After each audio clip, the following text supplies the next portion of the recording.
Hello.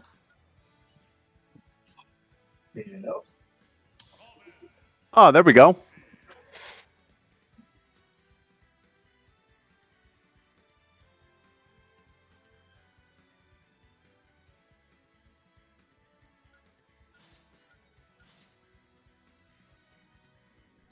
Alright, do you need me to screen share?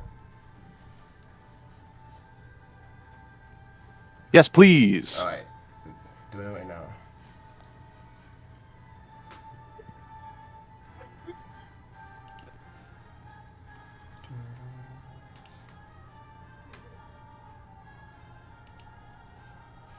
Okay, is this good? I could.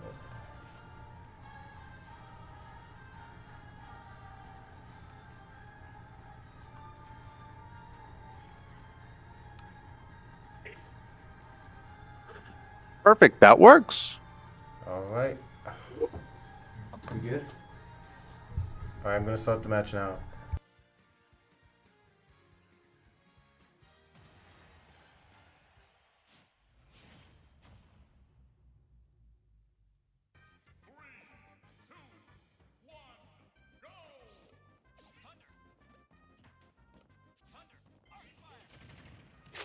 All right. My name's Action John. We're live at the University at Albany for SUNY Esports Grand Finals for Smash Ultimate Cruise. UAlbany Purple versus UAlbany Gold.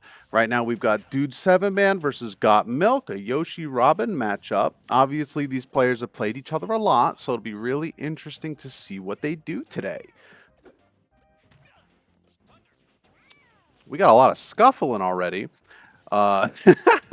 They're actually playing within our content studio, so they have a nice quiet space, and I'm in our facility, so please excuse if there's any background noise. Okay, Dude 7-Man already securing a stock early, punishing some mashing out of disadvantage from Austin. Let's see how he adapts to this. I'd like to see him slow down the pace a little bit here. Dude 7-Man loves playing a little more aggressive, a little more active pace, so Austin will definitely want to do what he can to slow that down.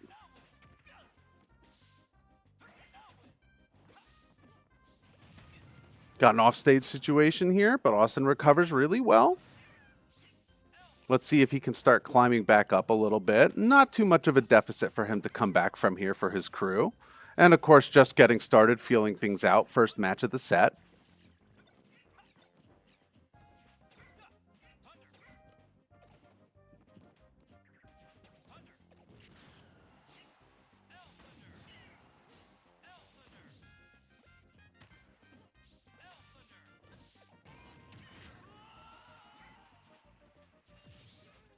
I see, yep. Austin setting the pace really well at like roll distance and keeping 7 off stage, but the minute he decides to go in with an unsafe aerial, 7 is ready to punish out of shield and takes the stock. But there we go. Austin cleans up that stock, so still keeping it pretty tight here for a first match.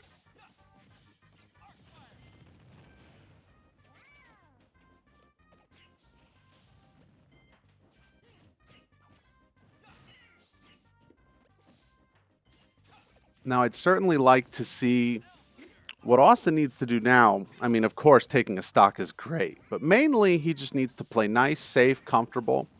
Let 7 give him a lot of opportunities, just like this. And look at that, an early stock. Okay, there you go. Even game. Already brought it back.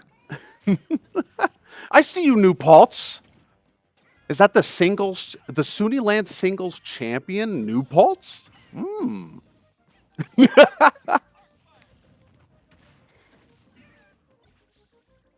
Yeah, Austin's done a great job, or Got Milk's done a great job of sort of recovering this match and climbing it back. Now it's 7's turn to make some adjustments here and clean it up.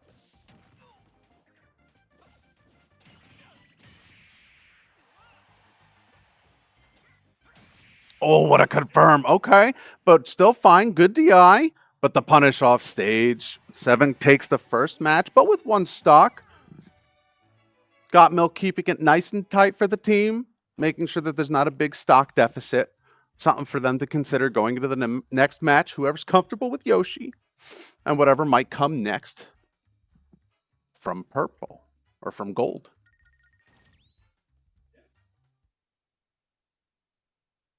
All right, let's see what we got going on next year. Curious to see what stage we end up on too. I think small battlefield wasn't a bad choice, but it definitely worked against Got Milk a little bit. Didn't give him much room to work with.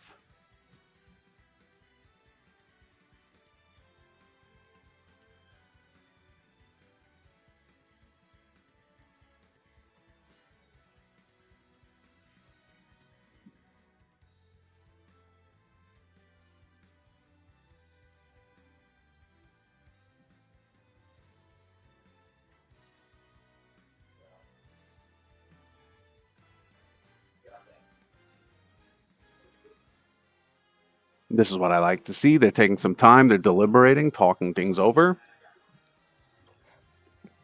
Purple's sharing information on how the experience went, what they learned, what they might put into action in the next match.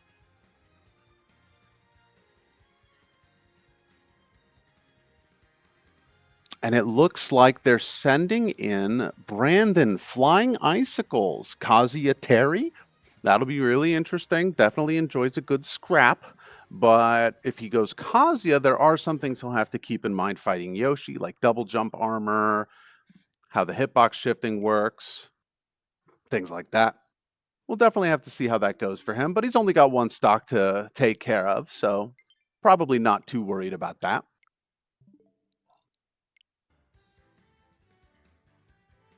Now, a little lore for everybody watching the stream. Most of the event is actually taking place today at Binghamton University. Shout outs to Binghamton for hosting SUNY Land this year. SUNY Esports, our statewide league every fall and every spring, has a spring land that happens at a different SUNY location every year. So shout outs to Binghamton Esports, shout outs to the clubs there. They're doing a great job. They have an awesome community that's really active in the competitive scene.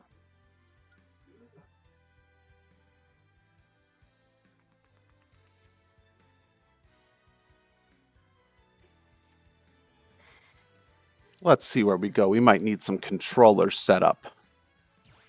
Maybe some other things like that on the stage. Yup, absolutely.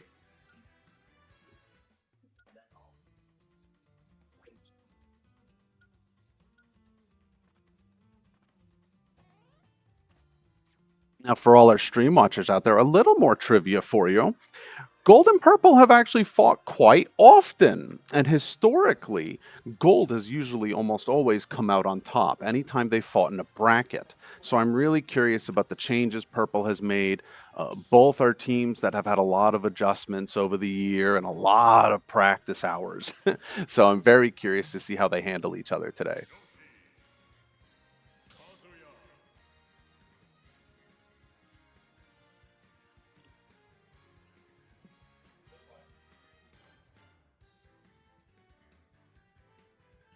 Yep, and it looks like we'll be going Kazuya Yoshi.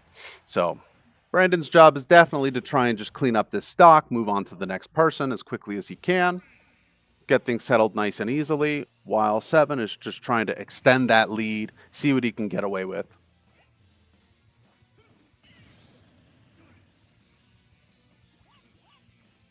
And for him, I think the strategy is definitely to let Brandon overextend, play a slow game. Brandon's already in, so that's just how it goes with Kazuya. That's 50%. Awesome. And as I said, he's pedal to the metal, right? So like he's trying to clean up that stock, but if he does it a little too unsafely, Seven's more than happy to punish him for it. So let's see if Seven can really stretch this out or not.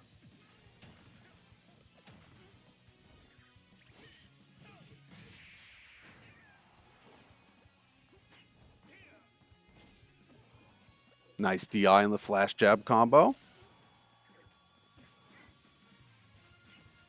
But Brandon looks nice and comfortable, though this percent is dangerous for him at ledge. Yep, I don't blame him one bit, but that makes sense. It was a little telegraphed, but Seven reaching really hard for that extra stock out of Brandon, and Brandon was ready for it. And with the proper nice and easy punish out of Shield, he evens the game back up. 9-9.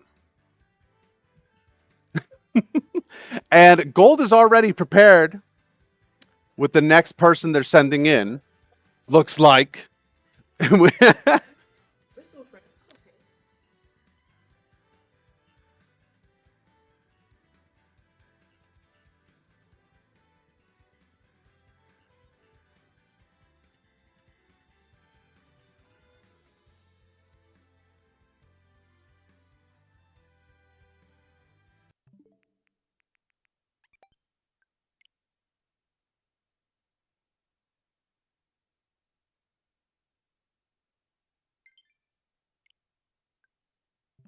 So coming in on behalf of Gold is DeWadler, who's relatively new to the team this year, but has been a great addition, a great culture fit. He's really joined the team and given it his all so far. And very uniquely for you all to know, has quite a history of performing very well into Brandon here. Brandon really just does not like Pokemon Trainer, and DeWadler loves Pokemon Trainer. So, certainly part of the influence of why they sent him. It'll be very interesting to see how that goes. Pokemon Trainer, a more unique character, but I'm sure as everybody watching those is more familiar with Smash, Cruz does allow for a lot of character variety like this.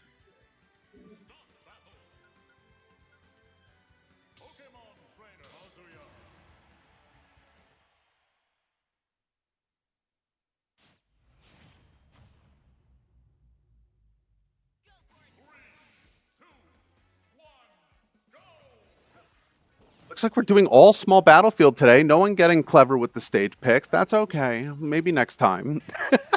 But no, definitely a comfort pick stage for our teams for sure. But I still do think this stage tends to work in Kazuya's favor. So we'll see. Given the small stage size, easy to access platforms, it's very nice for him. But it's also nice for Pokemon Trainer. Perfectly fine. DeWalder doing an awesome job setting pace and a perfect edge guard, too. Nice job cleaning up that first stock by DeWadler. You can see exactly what I'm talking about that discomfort Flying Icicles has for this matchup, because this matchup has a lot that Kazuya needs to consider, actually. So he can't quite play as automatically as he'd usually like to. But the Waddler's doing an awesome job setting pace, sticking with Ivysaur. Gives him a lot of mid-range harassment tools that he can use here to try and stack on damage. Nice tech chase with the down B. Keep it nice and simple. Make sure you get the punish. But the Waddler puts him right back off stage, and it's the same thing how he's pressuring him here, right? Excellent juggle. Switch to Charizard to try and get a nice stock here off of a more simple conversion. Maybe an up throw on platform. Perhaps. Knows he's not at the percent yet. Throws him off stage. Very nice. And all of a sudden, back air cleans that up. And this is looking a little tough for Brandon, right? So now the Waddler's job, he's going to try and get him off stage and clean the stock. Or do whatever he can to extend this crew lead. And he might take a few risks here, but that's pretty acceptable given the fact that he's in a lead this match, right? So any risk that pays off is a good one. And that command grab is doing a lot of work for Brandon today. Takes that stock, moves on. But we'll see if he can take the next and keep this a close match. Otherwise, the Waddler's still working with a nice lead here.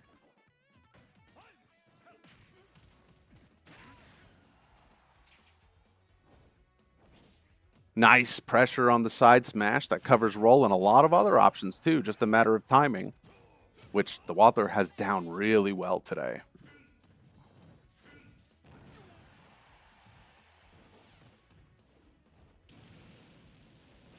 Yeah, catching Brandon reaching a little bit.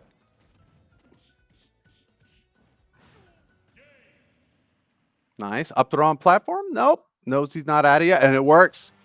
A bit of a DI mix up there on the forward throw. Seals the stock for DeWalter. Gets him a nice 2-stock lead. But exactly, a little unique to deal with, a little hard to deal with, I would say, for Flying Icicles. Gives him something unique to consider. How he handles that matchup in the future. And now Purple reconvenes. Considers who they might send next, how they might handle the rest of this crew battle. Someone who thinks that they can really handle these 2 stocks on DeWadler and wrestle a lead back in this first game.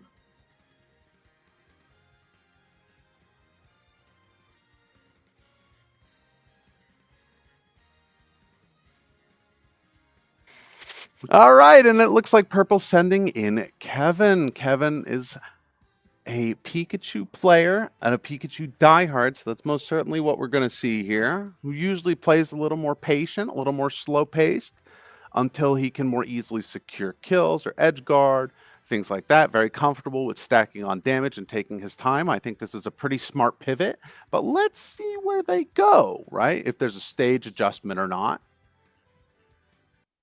if they want the same exactly. That's what I like to see. So really considering the stage list, Kevin loves Kalos, but with the aforementioned playstyle, it really works to his favor. So he's going to Kalos. We're probably going to see him platform camp a little bit. Despite the crew having a lead here, really Kevin's job, Tarragon's job, is to secure stocks, right? And try and slow down the pace a little bit, extend the match time, and find those opportunities. So this is definitely a good pick, and we'll see how DeWadler matches that new pace.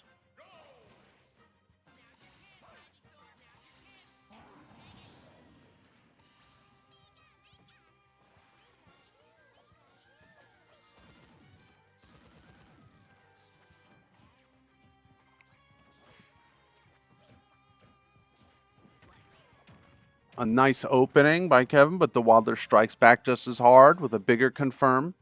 Oh, and a tough up B by accident off stage. Probably a side B attempt. And that'll give DeWadler a great blessing and a nice and easy stock. But let's see how Kevin adapts to this. Hopefully it doesn't hit him too hard and he slows things back down a little bit. DeWadler cycling back to Squirtle. I think it's good to keep it on Squirtle for now, extend that lead, maybe get another opportunity like that if Kevin's gameplay is a little rusty today.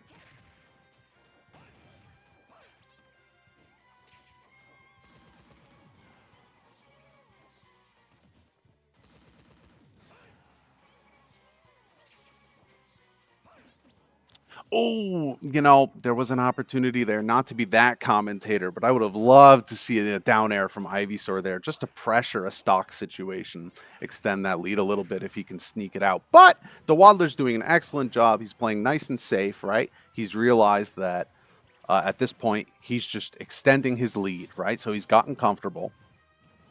Switching to Charizard here, you can tell he's got a bit of a cycle, right, with the different Pokemon he's using and when he's using them.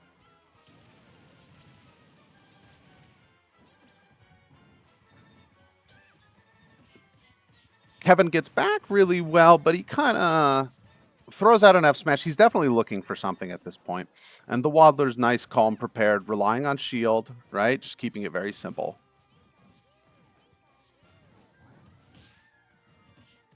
Nice parry into the forward throw, same. But Kevin, good DI, still alive. And a Skull Bash, a dash attack to seal that stock. Kevin throws those out once in a while. Certainly the right timing there. And let's see what he can stack on more of. He's still in a great position if he can stack on some damage here, play a little slower, right? Stack on his damage safely, and then secure a stock. This will still be a very close game, but the Waller says, I don't think so, buddy. Gets a nice Ivysaur back throw kill. And now he's chilling on his last stock for Tarragon. DeWadler extending this lead a little bit here, adding some pressure to an already high pressure situation.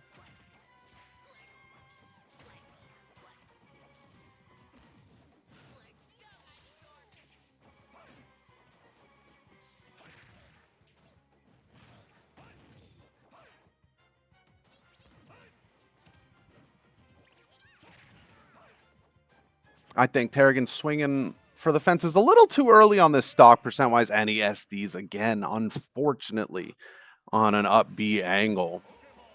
But you know what? Gold, UAlbany Gold, DeWadler more than happy to take those gracious gifts. And extending their lead further. We'll see what they make of that, right? We'll see what that looks like going into the next match. Definitely something for Purple to consider, right? They have plenty of time to smooth over some inputs, smooth over some gameplay, talk things over. This is just the first game in a best of 5, right?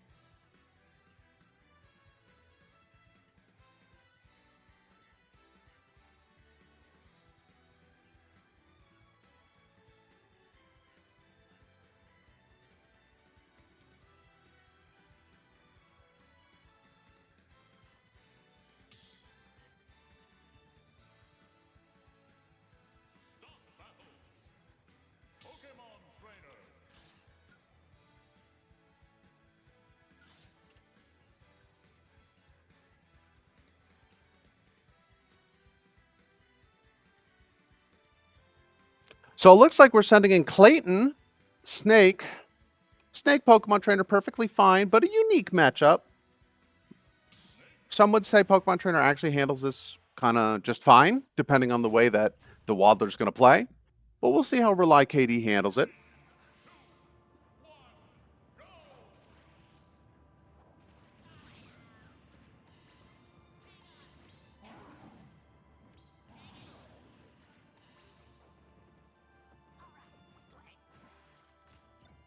And we're on Hollow Bastion, another nice stage pick. Definitely works in Snake's favor a little. Though one might argue a lot of stages do. I think he's looking for this sort of horizontal control, right? And to kind of make the Waddler extend a little bit, which is a great idea, especially since he's got a lead to make up here. This is the last team member in game one of this match for UAlbany Purple. So Rely KD's got a lot on his shoulders right now, a 7-stock deficit to make up for them to win this first game. But definitely still possible.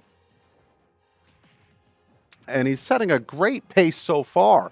As you can see, stacking on a lot of damage. Setting a really good pace in this match against the Waddler, but the Waddler's most certainly not one to take that lying down. Stacking on a lot of percent and pressure himself, which is tough. Anytime Rely KD takes that pressure, takes that percent, he has to consider how he's going to be extending this match time when he's also got to face 2 more people after DeWadler. Something for him to consider.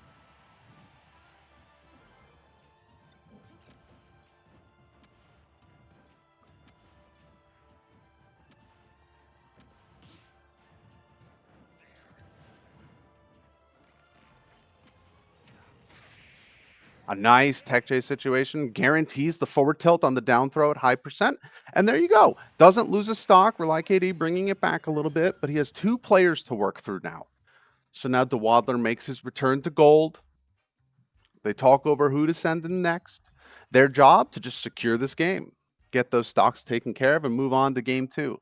Rely KD's job, dig in hard and try and take out the next player without losing too much, and then hopefully play a normal match for the last match of game 1.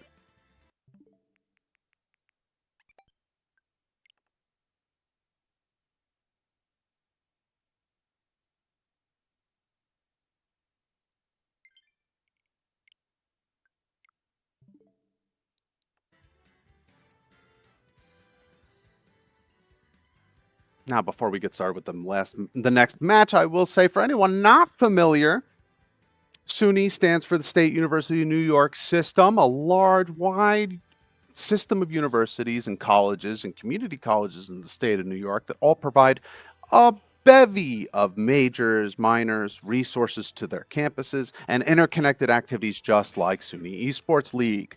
Definitely make sure to check out SUNY Esports, check out the SUNY system. Plenty of great schools in the system with a variety of cultures and student populations for you to consider.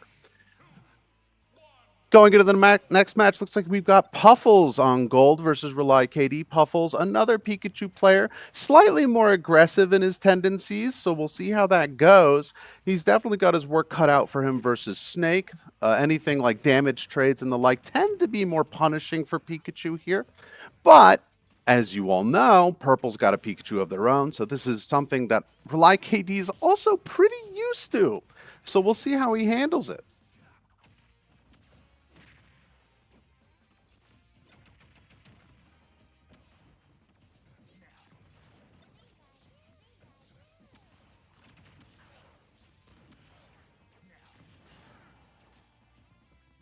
And this is exactly what I'm talking about, right? That grenade damage is stacking up really fast. And all of those things make the situation more threatening for Puffles. But as a crew, Puffles is in a major lead here, right? So he can take those risks a little more liberally. But risks like that, Rely KD has great punishes for. We love that up tilt out of parry to beat the Thunder. Takes the first stock.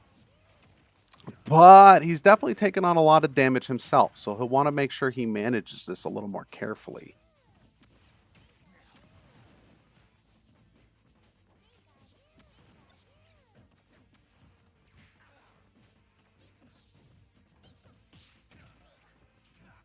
Another punish out of parry. Those are really on point today. And all of a sudden, another threatening stock situation for Puffles. Snake, a very good anchoring cruise if you can keep the damage consistent. And a very punishing character against characters like Pikachu who are a little lighter, threatened a little more, a little earlier in the game, right? But Puffle's certainly able to take this if he sharpens up the play a little bit and sees some habits. Nice back air out of shield. Forces Rely KD off stage or in disadvantage.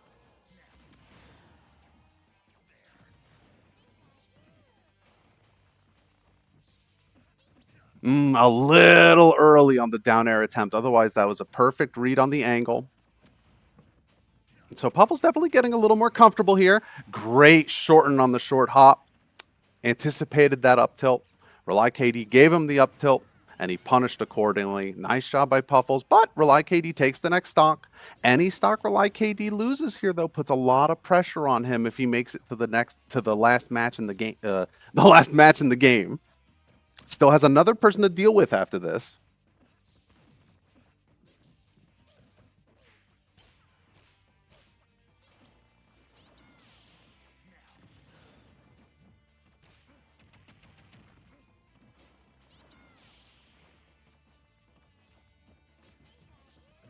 Puffle's doing a great job scouting for opportunities to tack on some more damage while keeping it safe, right? He's playing very safe and clean right now. But he has been running into a lot of those grenades. And that's something that bites him as a grenade into an up air takes the stock for Rely KD, who's keeping it really tight, clawing back this match for purple right now, making it a 1 stock differential from a 7 stock differential earlier on. So now it's up to Gold's last person to bring it on home for the first game. Or Rely KD kind of playing hot, right? He's very warm. He's prepared.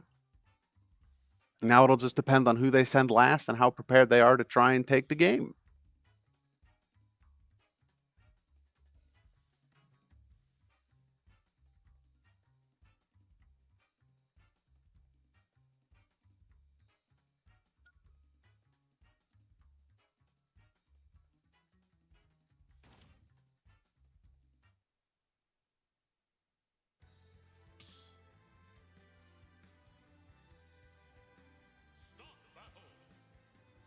Rely KD's all fired up and ready to move on to the next match. Well, Gold very reasonably taking their time, picking who to send.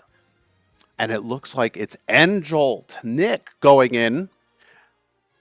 Nick, over the course of this year, has been working on a variety of characters, most notably Rob, but he has a pretty solid Donkey Kong. That's like his bread and butter, who he has the most time with. We'll see what he goes here. Looks like he might go with Donkey Kong. DK Snake, a little tough. Truth be told, if Rely KD is more than comfortable camping behind grenades, it could be a little hard. But Snake also gets punished a lot on shield, right? So that's great for Donkey Kong, who loves his grab game. We'll see how he can fit it in. And in the meantime, while we wait for this match to get started, shoutouts to ECAC, Eastern Collegiate Athletic Conference, ECAC Esports, the league operator for SUNY League. Also a massive league operator for collegiate esports in general. Thank you all for helping us run this every year. We really appreciate it.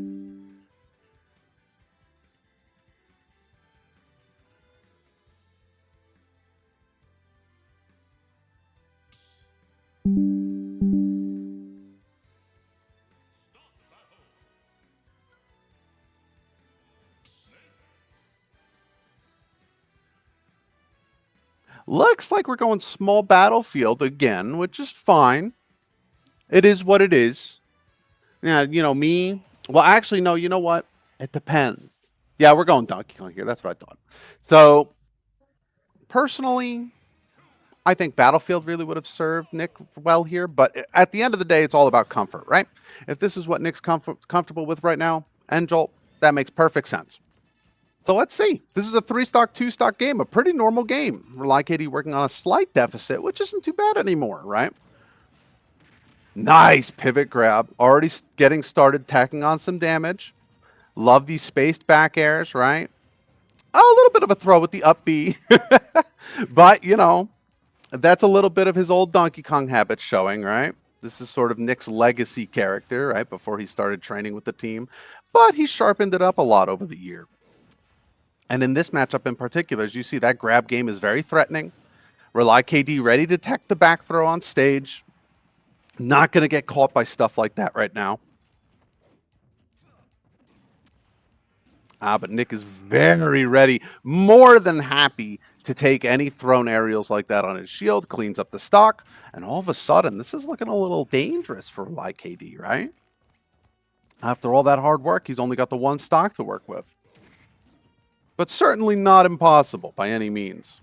Just has to clean up the play, stay safe, and punish these errant like Donkey Kong aerials or like things like the up B, maybe a dash attack on shield, right? Any of those attempts Nick makes to sort of get in there and wrap up this game one.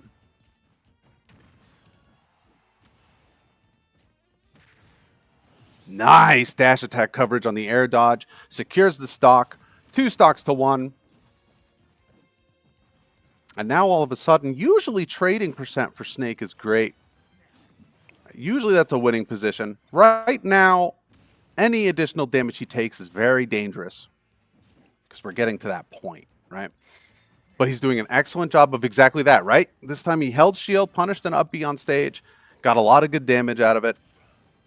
That's sort of the weakness of Donkey Kong in this matchup. He has to play at Snake's pace. But Enjolt's doing an awesome job of making the most of the grab game, really threatening Rely KD whenever he can. And an up air shark on the platform takes the stock and finishes up game one. So game one going to UAlbany Gold, but only by 2 stocks. Rely KD doing an awesome job of shortening the deficit here, giving Purple a lot to consider, Gold a lot to consider as they reconvene for the next match. Consider who to send in first, but Gold's up 1-0.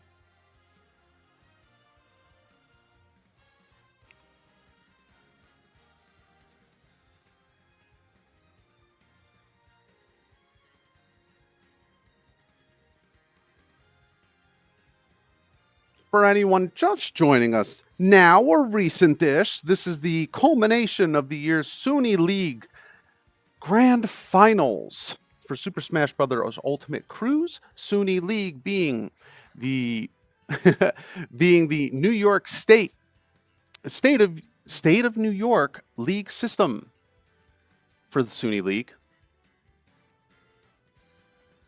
Plenty of schools entered, but only a few came out on top, with the most of our finals being played today at Binghamton University.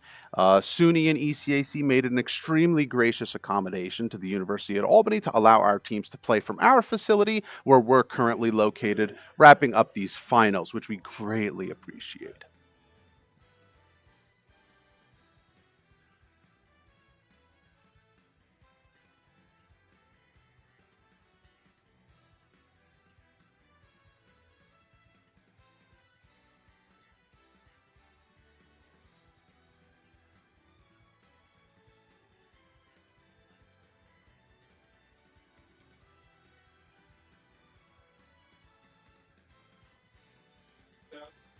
So it looks like we've got a brief breather moment. Go ahead and get some water.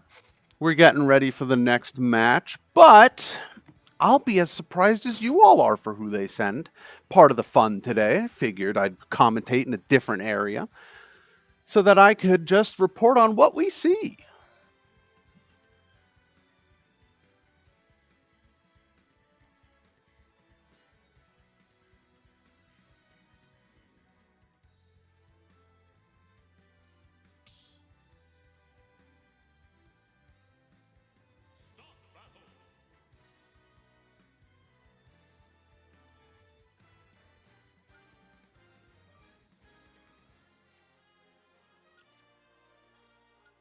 Looks like we're already ready for game 2. No delays today. No real delays today. Jeez. Rely KD staying in for purple. And Gold sending in Puffles immediately, recognizing his ability to help set the pace, his comfort in the matchup. Maybe he's a little more warmed up on the buttons, feeling good about it. And Rely KD, after all the gameplay he just did, he's nice and warm. He probably feels very comfortable this time trying to establish and extend a lead in game 2. Maybe a little more comfortable for him than anchoring. We'll see how it goes.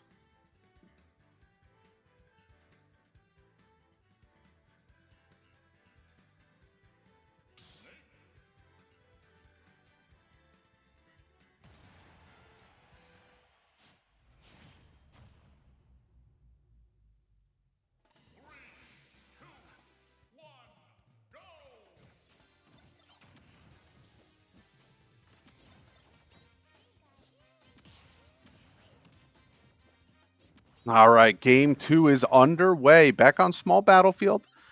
Certainly not a bad choice pretty much ever, but Rely KD looks very comfortable right now. And it's going to be up to Puffles to try and figure some things out. Get comfortable in this Pikachu Snake matchup, right? And help establish another game win for UAlbany Gold.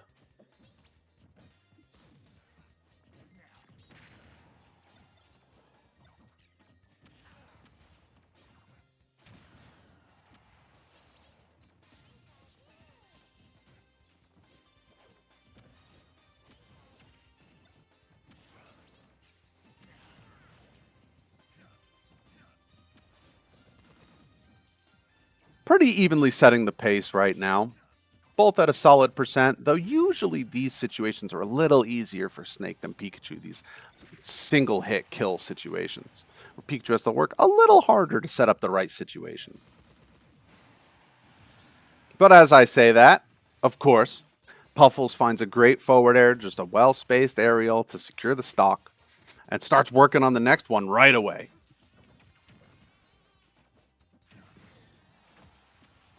Rely KD, not one to take that lying down. Sneaks in a little up air there to keep it even, which is great for him because he'll be able to stack on this damage like he's doing right now in these scuffles. And scuffles for Puffles tend not to work out very well if he's not in control of them in this matchup.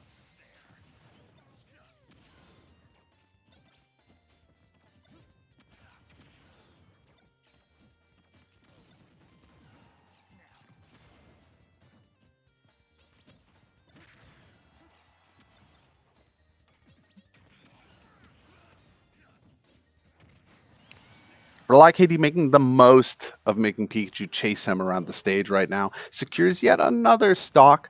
Still at a good percent for Puffles to try and find something, right? By no means a long distance game, but he's starting to get really comfortable here. Any extra damage without losing this stock is a cherry on top for Rely KD. And he's certainly finding his chances.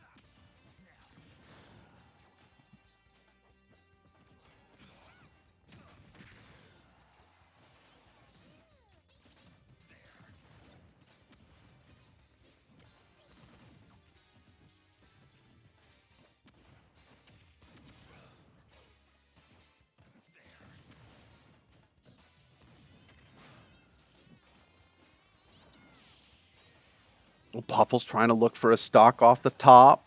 That might be a little difficult in this matchup. But I don't blame him for trying. Certainly not with this sort of a last hit situation going on here for him. Great fade back on the forward air. Makes it so Rely KD can't punish him effectively, and then secures the stock. So this is a very close game now. Puffles has to work a little hard to try and take this last stock, but at the very least, it would only be a one stock deficit for his team, which is not bad at all.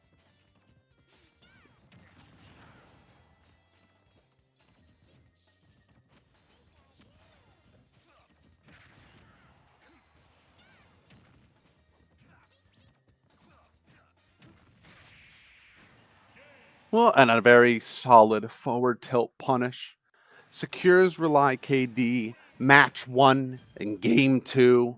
Puts purple on the board, but with only one stock. Puffles has done a great job of keeping the game tight, making sure, unlike last time, Rely KD only has one stock to work with now. So he might not be able to establish the lead that he was hoping to. Let's see who Purple considers sending in next and how they might pivot on this.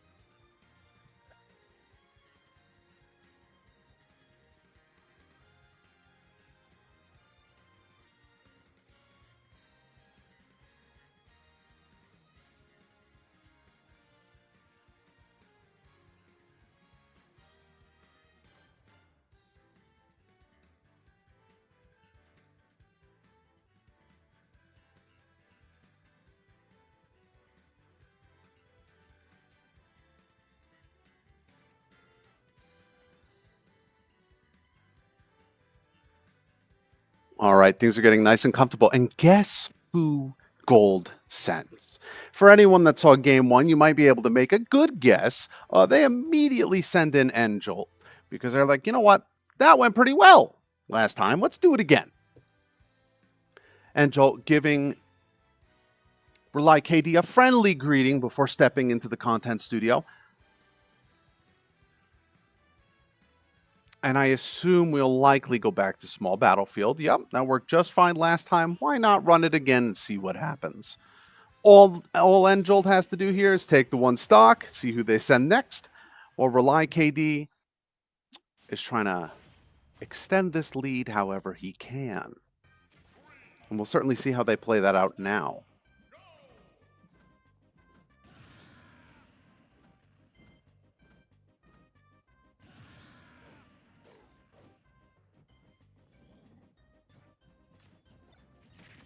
All right, match is underway. Rely KD is definitely going to be trying to hide behind these grenades, right? Going to try and punish any errant hitboxes that come out from Enjolt. Well, Enjolt's job pretty much is to just try and establish a pace, close the distance a little without being too unsafe, and then maximize his punishes, which he's doing right now. Love the return to stage. Tries to punish the landing.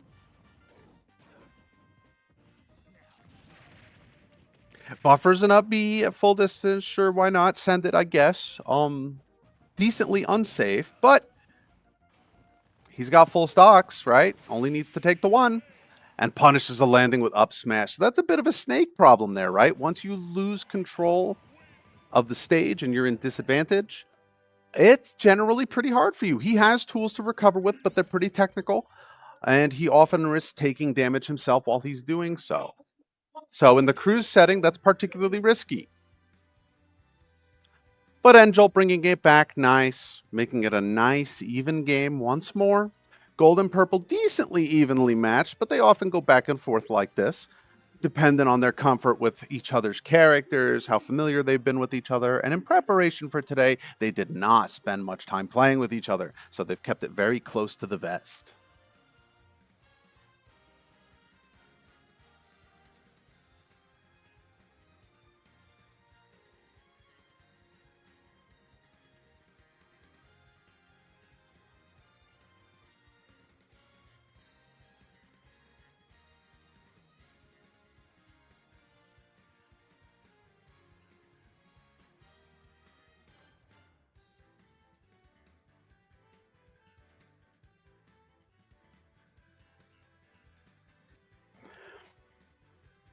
We've got a brief break while Purple considers what to do next. Very valid. Great time to get a little drink. Make yourselves comfortable at home. For those of us joining us from Binghamton, hope you've been having a good time. Hope things are going well over there. Great campus, great school, and an awesome gaming and esports community that is largely self-managed by the student body.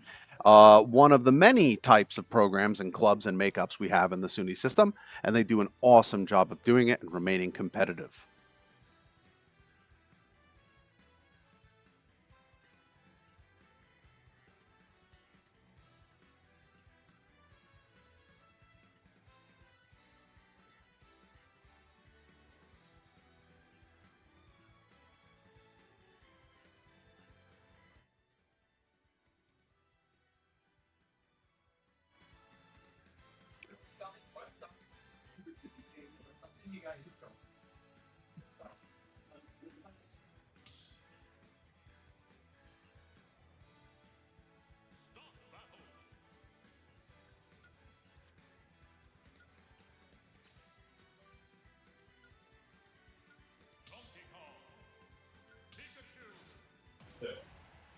And it looks like Harrigan's going in against Donkey Kong. Very Pikachu heavy day today.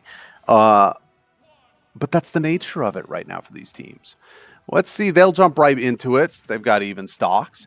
I think this is a particularly good matchup for Pikachu, but by no means undoable by Donkey Kong. I'd like to see what adjustments Nick has to make as he navigates this. But so far, he's been doing a great job finding his damage, not overextending, while Terragon's really trying to get his footing. Excellent tech on the down B. Immediately techs the down B. Doesn't get spiked on ledge. Great recognition there.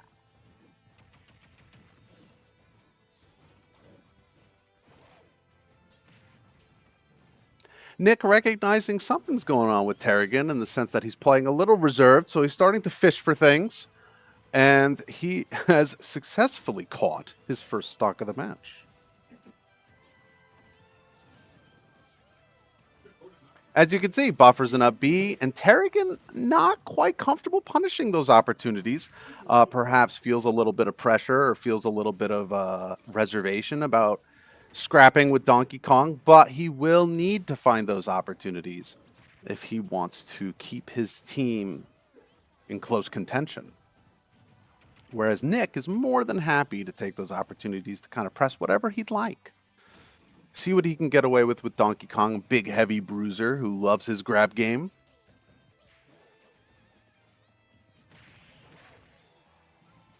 And exactly like that, throws out the down B, gets a nice up smash. He's starting to realize that with certain opportunities, he's getting more than he bargains for. And that's exactly a point. Up B out of shield.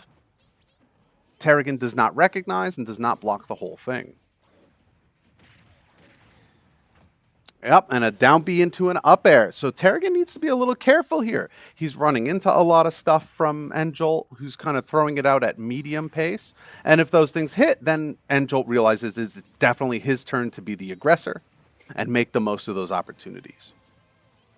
And for Enjolt, this is great.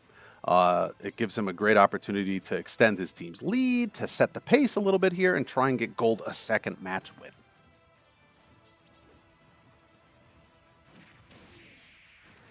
And a buffered giant punch hits a buffered dash attack from Terrigan, who's just looking to try and get some pace going. Secures the last stock and puts gold in a bit of a lead. Not too wide of one, but a comfortable one, especially for Angel, who's more than happy to take those opportunities. For any Donkey Kong players out there, that type of play is very familiar and something a lot of people have to learn to play around. Purple immediately knowing who they're going to send. They send in Flying Icicles, our beloved Kazuya.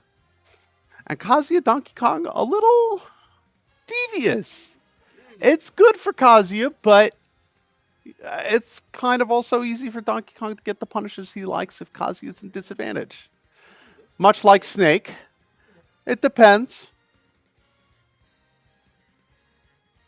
And it'll depend a little bit on where they go. I have a feeling we won't be going to small battlefield. And that feeling is purely based on the fact that I think we should think about our stage choices a little more. Maybe pick something a little more advantageous sometimes. But we're going to small battlefield, and I'm wrong. So, and that's totally fine. It is what it is. But, you know, maybe something like a Hollow Bastion or even a Kalos might serve a little better here. More horizontal space to work with. A higher ceiling is certainly important versus Donkey Kong most of the time. Something to consider. And for Angel, I mean, he's been playing on small battlefield. No changes here, right? He's just going to play his game, and we're going to see how it goes.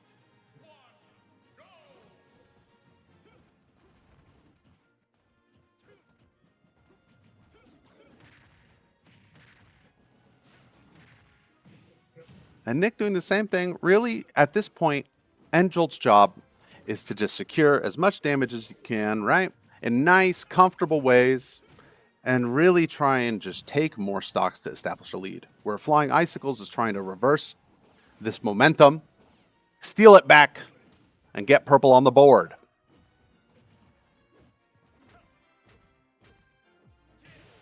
And he's not making it easy for Angel. So far, he's maintained really good pace of this match. He's recognized some good situations, but just out of up throw up air percent. So still safe here, but disadvantage is tough.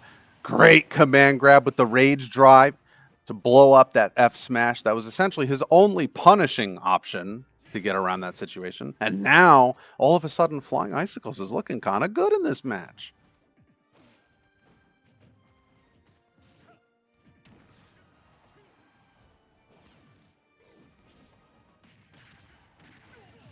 Yeah, and we have to be careful of those errant hitboxes. And Jolt is using things that can give him good killing opportunities at high percent.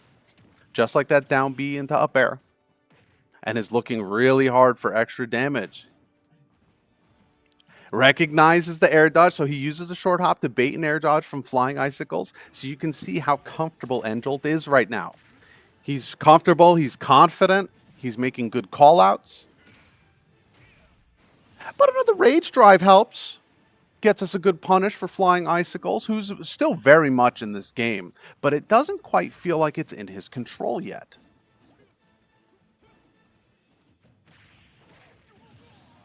And another down B confirms into up smash. We certainly need to beware of those. There's another down B into a grab.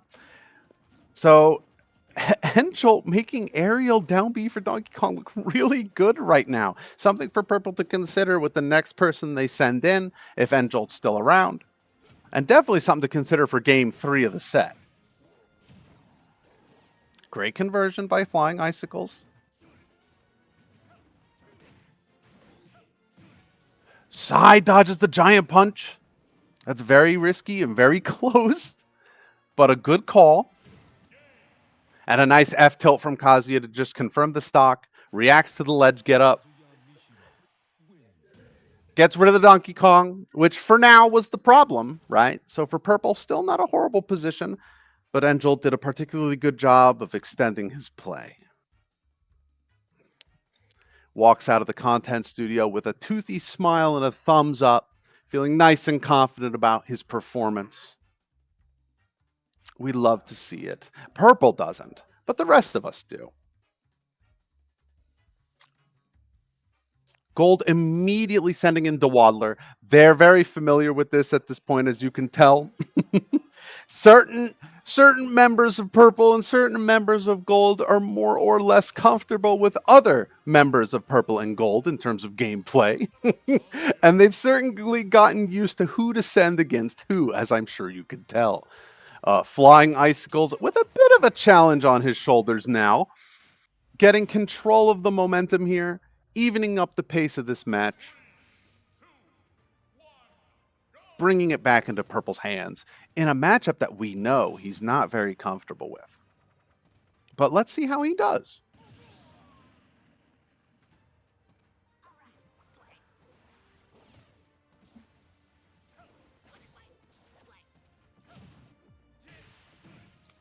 A nice conversion. Kazuya's challenge in this matchup is to adjust to each of the Pokemon and what he can and can't do against each of them. But he's done a great job of just maximizing his damage and playing nice and safe. And definitely playing this a little better than the first time we saw.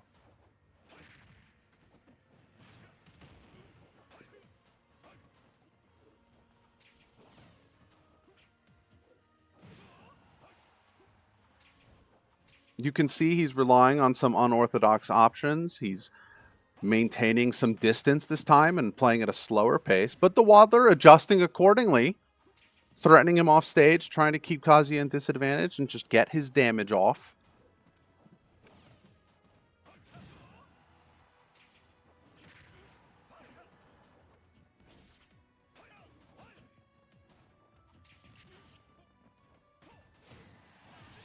A dash attack takes the stock. We love that if we're Purple. We'll take any opportunities. An accidental Flare Blitz off stage, but it's fine. We're Charizard. Our up B has armor. There's no percent. It is what it is. Flying Icicles cashes in on Rage Drive to get him up to 50% about, which I like. Very much just getting his damage on the board. He's only got one stock to work with, right? So we take every opportunity we can get.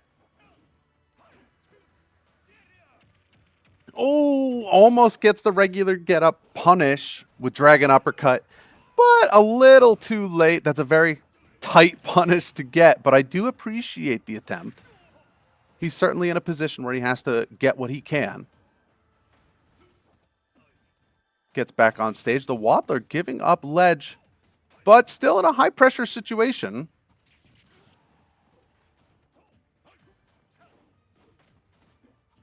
And now we're starting to scramble a little bit. Each of them in what we would consider a last hit situation, though. The Dwaddler got an extra stock to work with, right?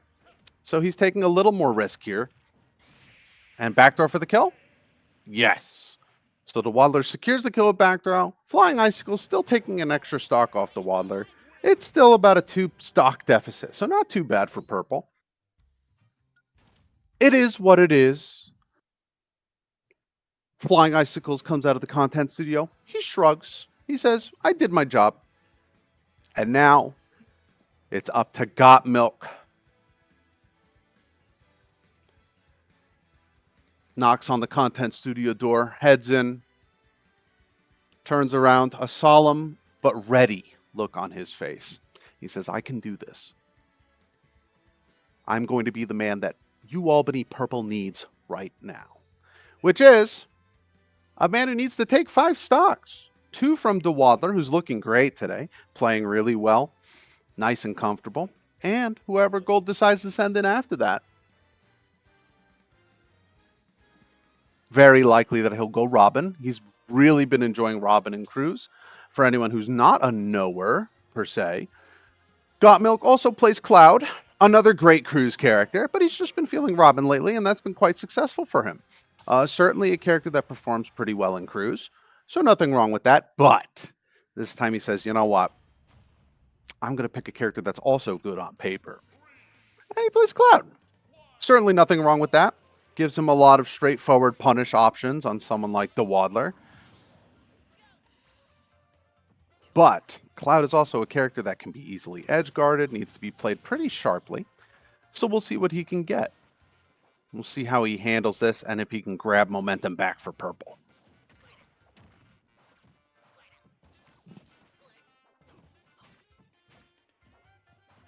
So far, maintaining the pace really well, knowing when to punish Squirtle and when to just establish some space. Has a pretty comfortable sense of when to disengage. Cashes in on limit immediately. Doesn't get the kill, but I do like the recognition on his part. He's got 3 stocks. He's got 5 to take. He'll take whatever opportunities he can get. And just being able to threaten that against the Waddler makes the Waddler play differently. So certainly not a bad idea while he can get away with it safely. Very quickly, the Waddler's already at 147%. A percent that's great for Cloud because stray hits start killing here.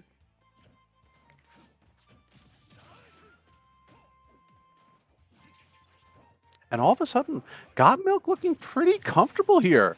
Down air hits Ivysaur up air. Fascinating for people like Flying Icicles who hate Ivysaur up air and down air.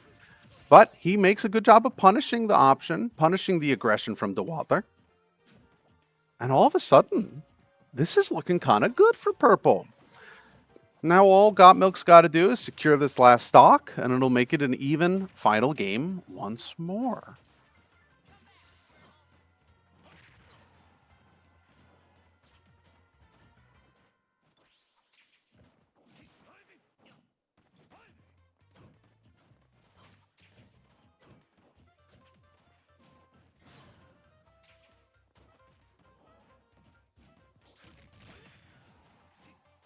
Bit of an early cash out in the limit cross slash. DeWadler recognizing that potential difficulty to deal with and gets around it really well.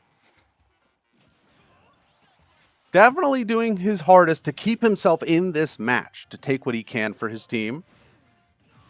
Charizard back throw takes the stock. So he already sheds a stock off of Got Milk, making Got Milk's job that much harder on the next person. But we've got some aggression from the Waddler. Definitely looking for another opportunity here.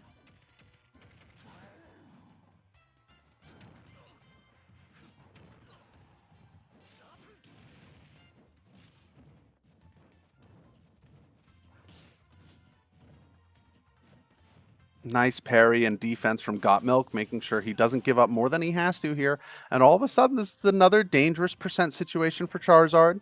Spends the limit Blade Beam and positions for a back air. Doesn't kill. Great DI and air dodge from DeWadler. But, wait, we've got an offstage situation. Putting the pressure on Cloud a little bit here. Great job on the limit stall to get back to stage safely. And scouts a back air to take the stock from DeWadler. DeWadler doing a great job of keeping that close and keeping it really aggressive.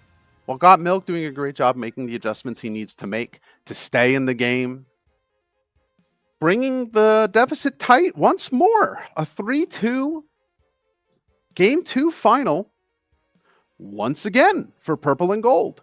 But different people this time, different characters. Let's see how that plays out.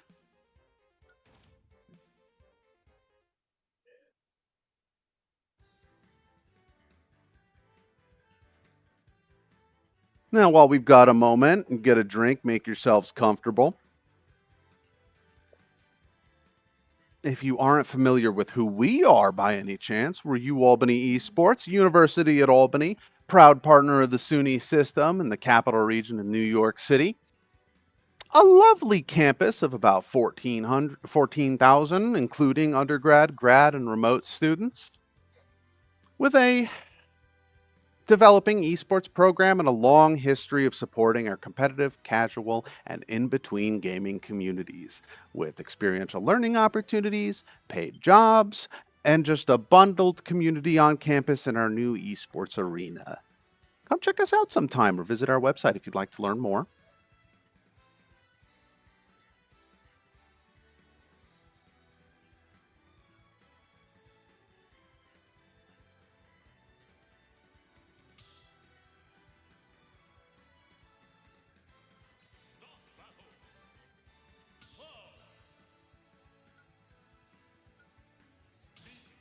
So it looks like we've got Dude 7-Man coming in at the end, who's going me Sword Fighter instead of Yoshi.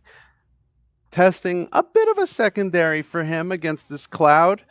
On paper, this is actually a pretty solid choice. Yoshi Cloud's not horrible, but not the greatest either on paper. And while unique, this gives Seven some unique options to work with and a little more for Got Milk to consider in terms of unique character stuff that he might not be very familiar with.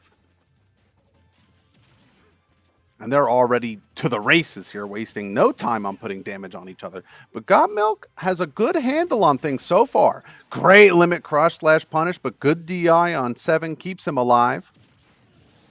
But an up smash out of shield, a classic, takes the first stock. So all of a sudden, an even game with mostly even percent. Purple's once again really cleaned up their deficits here.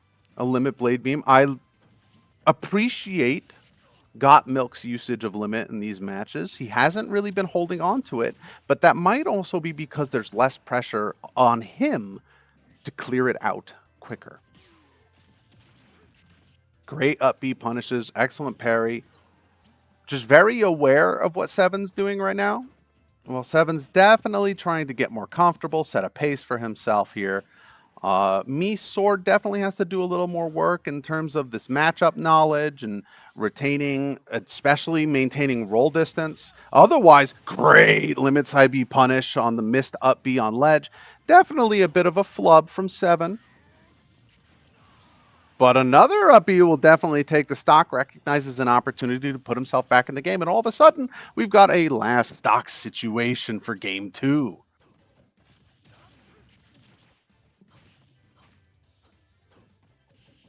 We got a bit of scrapping here, but some good call-outs on both sides. No major conversions yet. Got Milk choosing burstier, single hit, or more solid options to just stack on his damage.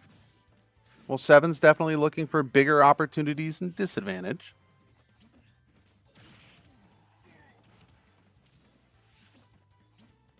Now we're getting to that percent where Got Milk's going to start looking for KO opportunities, but it's his last stock, so he has to definitely keep that in mind and keep things safe.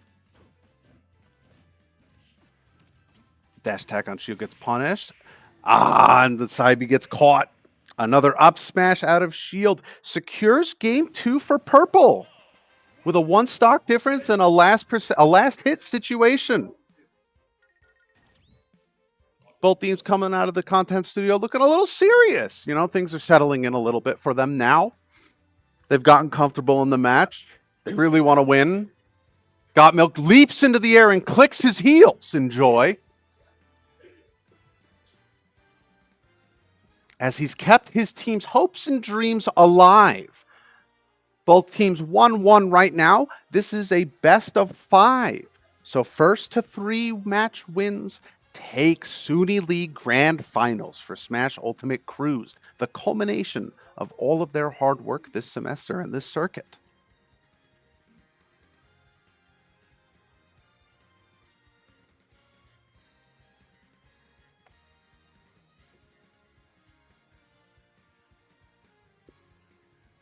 Now, while both teams consider what to do for game 3, we definitely have a great opportunity here to catch yourselves a drink, take a breath, stretch, get comfortable. Maybe perhaps visit the UAlbany esports website or the SUNY esports website, or perhaps look up some information about Binghamton's wonderful student organization and video game clubs, all of which wonderfully support one another in a organic ecosystem in SUNY esports.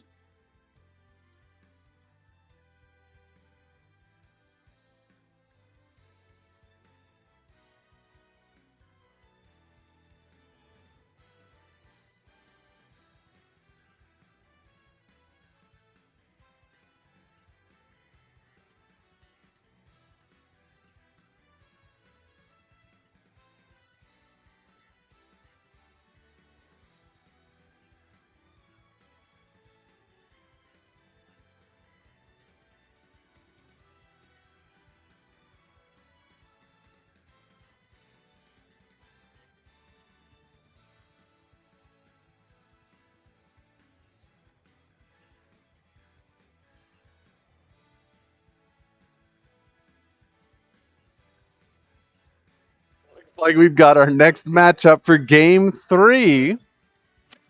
Let's see who it is. Got Milk's going back in again. Feels fresh, feels ready. Did some cardio. 7 going back into. They decided they're actually not done playing with each other. They like each other that much. They're best friends. 7 shaking his head as he enters the content studio, trying to get himself mentally prepared for what's to come. Will he try Mead Sword Fighter again and say, I was just getting back into the swing of it? Or will he attempt Yoshi? And the same of Got Milk's Cloud or Robin, both of which will play differently, especially as lead characters in Game 3. Both with a different mission now, trying to set the pace for the next match. And they've agreed on Smashville.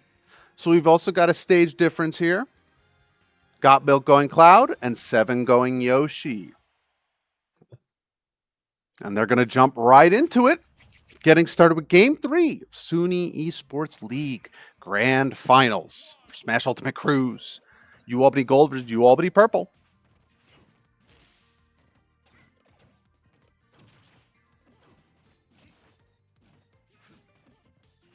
We've got the classic Cloud camping back air at ledge. 7 doing a great job. Scouts and a double jump out of disadvantage from Austin from Got Milk and says, I'll take that stock real quick. One of the parts of playing Cloud that can be difficult to manage against an aggressive character like Yoshi. And something Got Milk needs to be aware of. Steven more than happy to take that gracious gift.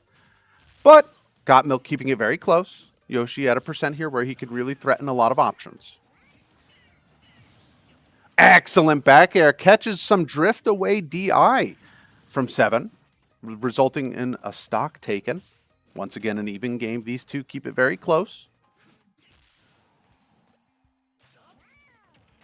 7 doing a great job of managing Cloud's disadvantage and trying to get whatever options he can. Certainly looks to be more comfortable with this than the Mii Sword Fighter pick.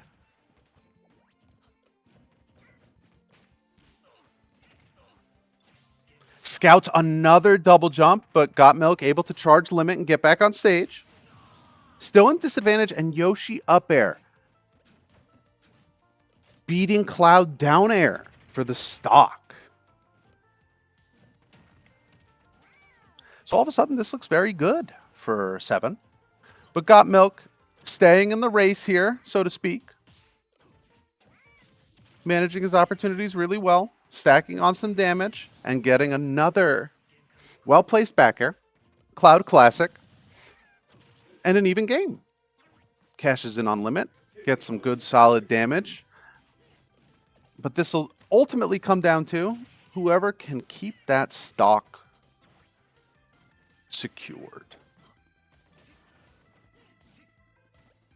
Got Milk taking the momentum of the match for sure. He's got a leading pace here now. And looking to end the match, has Limit, is in the best cloud position in the game. Double jump armor comes in clutch for 7. Jumps through Limit cross slash and now scouts another double jump. A tight recovery. Just manages to get back to stage.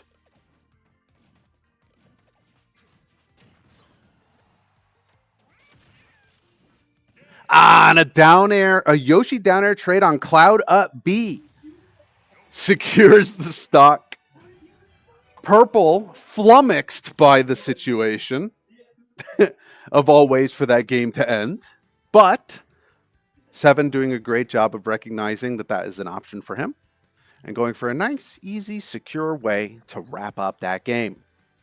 Gives himself 1 stock going into to match 2 of game 3 here.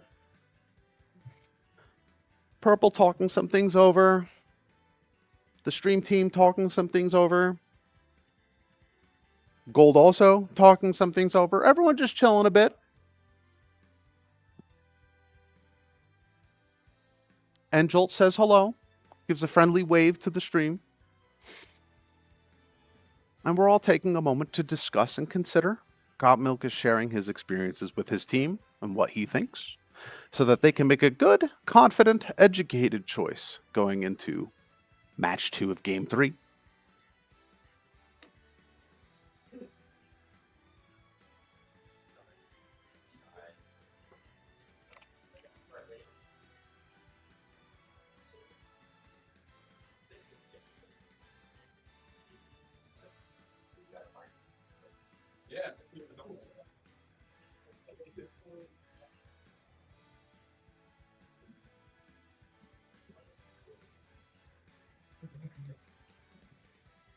All right, looks like Flying Icicles is coming in. Confident he can take this stock and secure a nice pace for Purple. Try and give them a leading position. For 7, this will definitely be a little bit more difficult for him to play the way that he wants to. Certainly a fan of aggression. Kazuya more than happy to check that.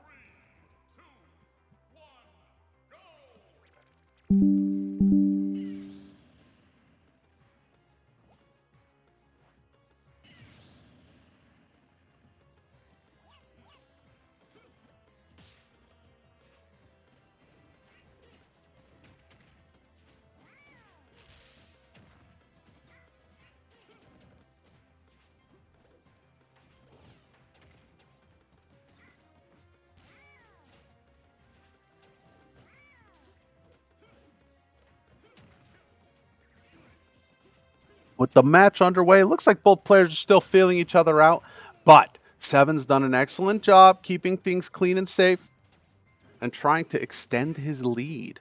While it looks like Flying Icicles is still trying to find himself a little bit here, find the pace of the match.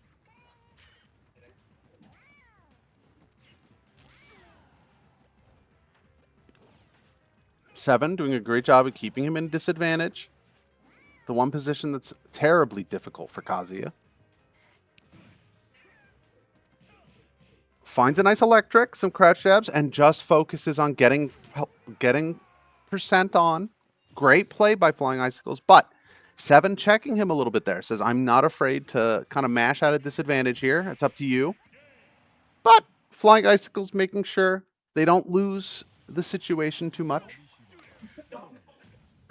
keeps things tight in the match with the 1 stock deficit.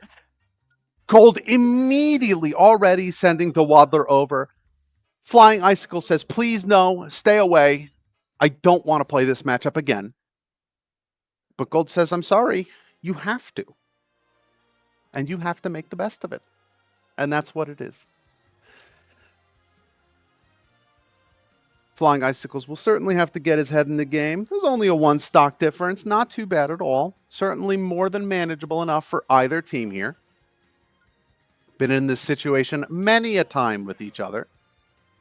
But The pressure is certainly on Flying Icicles to play into something he's a little uncomfortable with, a little not used to, still exploring. But I certainly don't think he'll consider anything but Kazuya right now. His Kazuya is looking a little fresh today, and I wouldn't consider anything else either.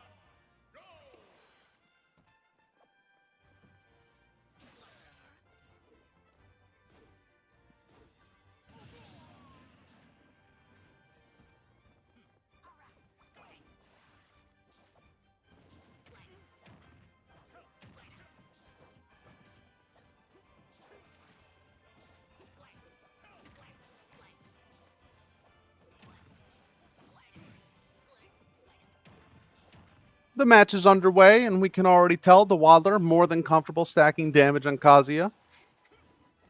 Flying Icicles trying to really feel this out a little bit. Squirtle, Kazuya in particular, is a little difficult, a little awkward. Kazuya can't really get the conversions he wants as easily. Now, forced to shift the pace a little bit, Ivysaur comes out, and suddenly the game slowed down a lot, which might actually work in Flying Icicle's favor. Gives him more time to consider how to approach this.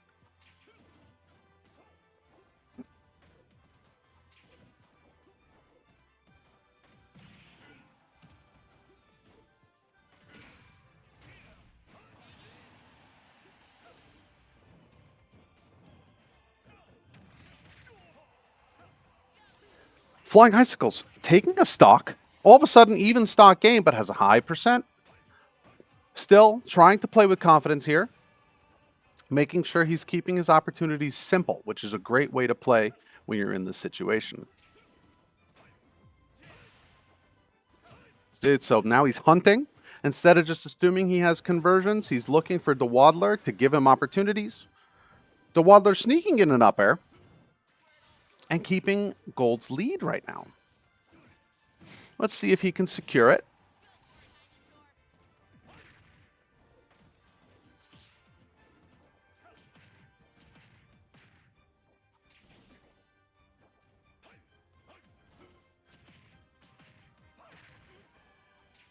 Waddler with a great conversion, threatening at ledge. But Flying Icicles, ever present, ready to meet the challenge a little bit, but still in disadvantage here. This is a very tough position for Kazuya, but makes it back safely. And punishes an air dodge. An air dodge made out of a little apprehension from the Waddler, afraid of getting punished, and in doing so, gives Flying Icicles an excellent opportunity. So this at least guarantees they maintain the one stock deficit, but maybe Flying Icicles is looking to make something a little more happen here. Has Rage Drive, has plenty of resources. Excellent fade back on the up B to avoid Ivysaur up air. Very cognizant of what the Waddler's looking for right now. Rolls back to avoid the tech chase. And a threatened up air to force him to jump forward and secures the next up air. So a one stock differential. Flying Icicles comes out of the content studio not terribly disappointed. He shrugs. He says, you know, I did my job. I did good, John. I did good. You did do good. Could've You been better did. at disadvantage. I think so. I think so. You did a great job managing options and staying aware. Absolutely. And I'm confident my team that will take this back. That's the spirit. Some strong words from Flying Icicles comes out, while Purple still considers who to send in next. Plenty of decent options. The Waddler, getting comfortable in the content studio, says, you know, I think I can extend this lead. Purple sends in Terrigan, the Pikachu player, to try and make the most of this, take that stock from the Waddler, maybe establish a lead for Purple. And working as a bit of a pivot to see what Gold might have in store next.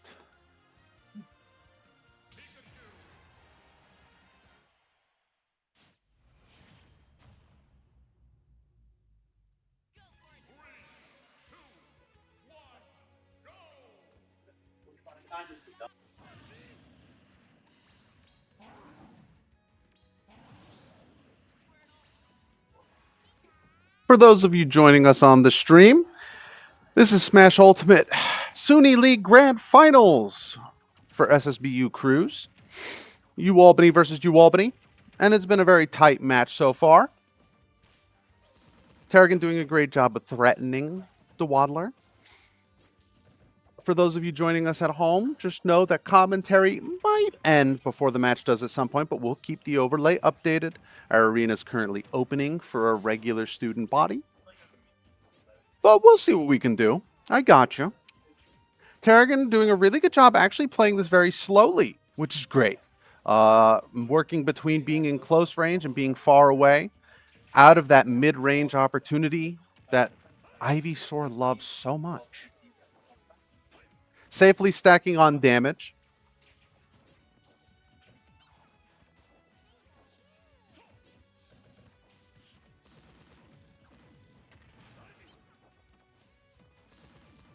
But will Tarragon be able to secure the stock? So far, so good, actually. Has done a wonderful job not overextending on this and taking an attempt at a pretty good time for himself.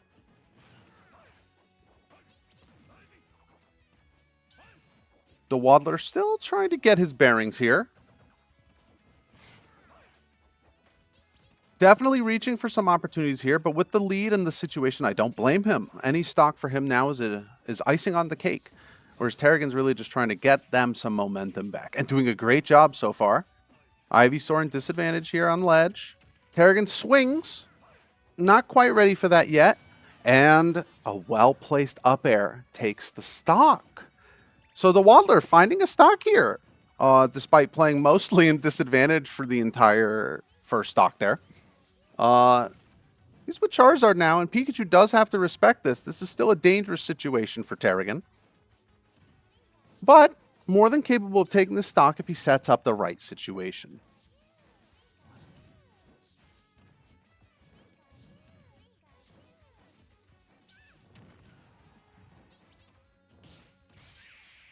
Excellent parry to up smash on the back air. Secures exactly the Tarragon situation we were looking for.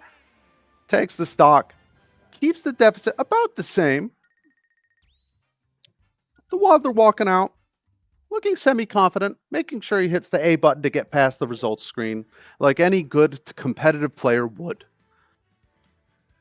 Going back to his team to consider what to do next.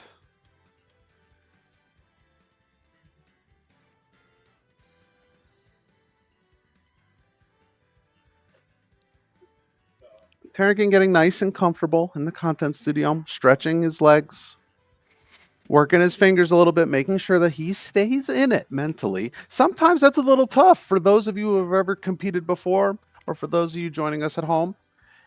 If you have a team from your institution that faces another team at your institution and everybody knows each other, sometimes it's a little hard to maintain that competitive mentality. You want very desperately to be social and cordial with people you really know. And that's the same for any school teams that know each other. That happens a lot in collegiate athletics, collegiate esports, all the same.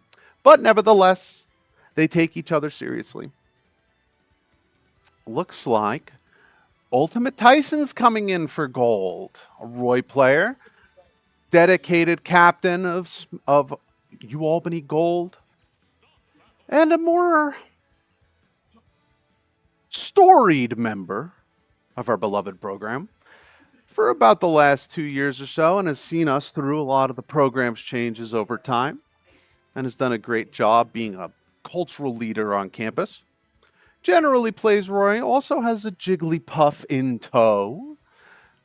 We'll see what we'll get once they get settled.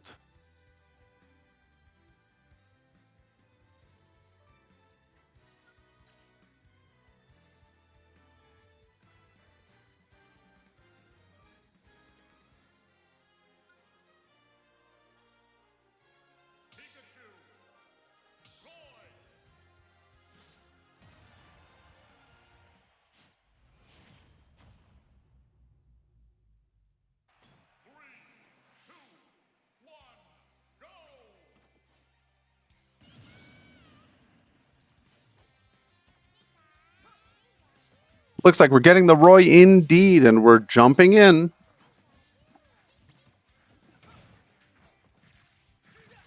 Team Gold, 6 stocks. Team Purple, 5. Only a 1 stock deficit. Roy, definitely a character that can extend this lead with the right opportunities. More than happy to scrap and play that aggressive game. So it'll definitely be up to Tarragon to set the pace here. Maybe find some good edge guard opportunities and slow things down a little.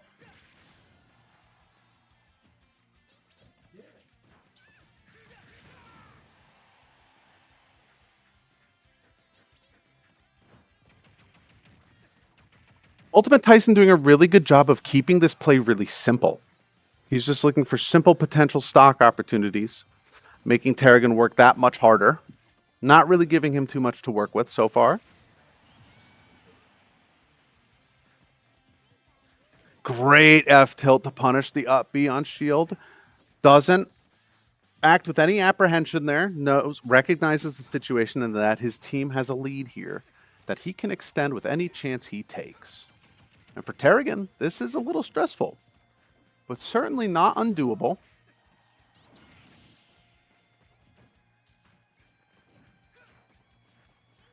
Great Thunder to attack on damage, but under platform that won't get the strong hit. A little bit of the stage working against him there as well, though that's hard to help naturally since this was Tyson's choice. PS2, a mainstay for a lot of players with the layout and a slightly larger than smaller battlefield, and a great Thunderbolt edge guard, a blessing that Tarragon will take every time. Keeps him in the game.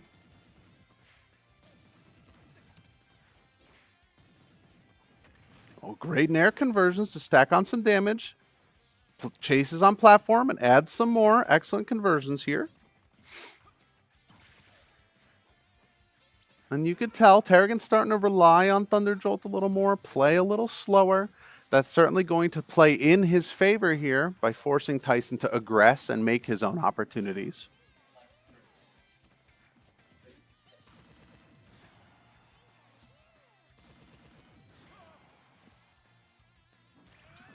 Yep, just keeps a well-spaced ferret ledge, doing what he can to keep Roy off stage, and punishes an up B that does not snap ledge with forward smash. All of a sudden, stocks are even. Tarragon might be getting a little more comfortable here. Tyson not yet making those critical adjustments, but more than happy to swing for the fences. Just putting a little reminder in Tarragon's mind that, oh, this is actually a little dangerous sometimes.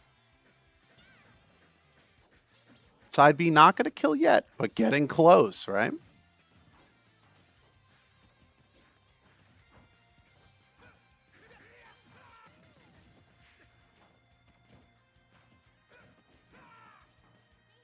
Tarragon looking for Thunder Jolt punishes now. You can tell he's playing an aerial mid-range game, trying to make Tyson overextend.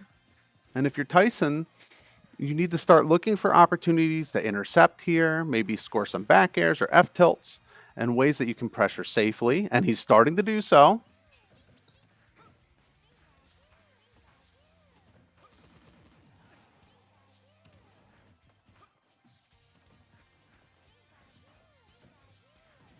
Good. Tarragon does not overextend, realizes he doesn't have the timing on the punish, lets the opportunity go, and returns to this practice neutral.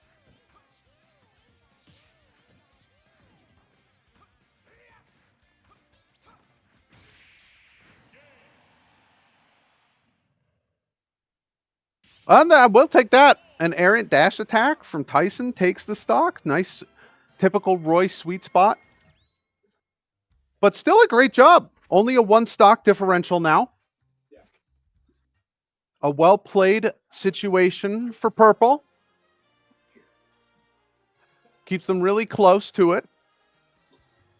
And now they're more than comfortable to send in Rely KD as their anchor.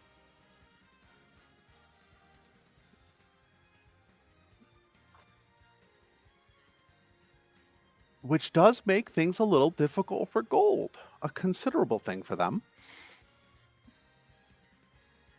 Tyson, more than happy to take whatever stocks he can here. Everything's icing on the cake for him.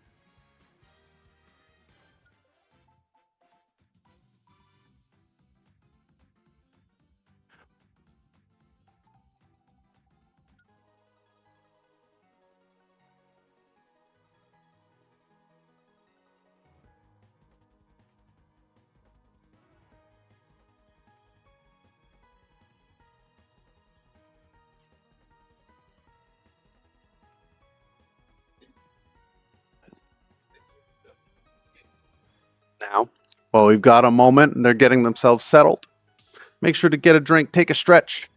We are in game 3 of a best of 5.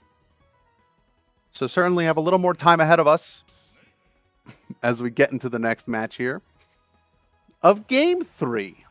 Both teams currently 1-1. With this being Purple's last player for this match. Rely KD looking to do what he can. Once again, Purple forced to play on a bit of a back foot here. Usually with a 1 stock deficit. This seems like a very similar situation to the last game.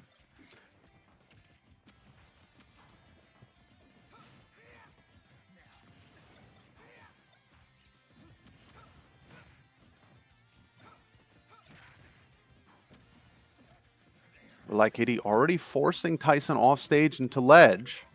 But Tyson more than happy to use his movement to just get back on stage. That being said, he will have to play around this grenade game. And for Tyson in particular, this is an uncomfortable situation where he sort of has to figure out the right way in. Something he's perhaps not as experienced in as Rely KD, who's more than happy to just play Snake's game here.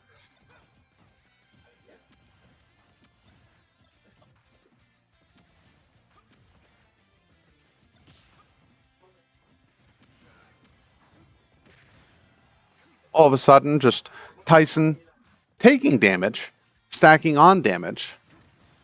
Not so much. Well, Rely KD kind of just calmly plays this out, boxes him out, and stuffs a jump with neutral air, which will take the stock. Evens up the teams once more on the last game of game 3. Both teams 3 stocks apiece. Very similar situation. So far, very well-paced matches, but very tight. And they've managed to claw back every time. Purple looking to maybe take their second game here. Clayton getting comfortable, stretching on the content studio. He's been here before. A player who's comfortable pivoting, leading, anchoring, just whatever makes most sense for his team. While Gold takes heavy consideration of who to send in last.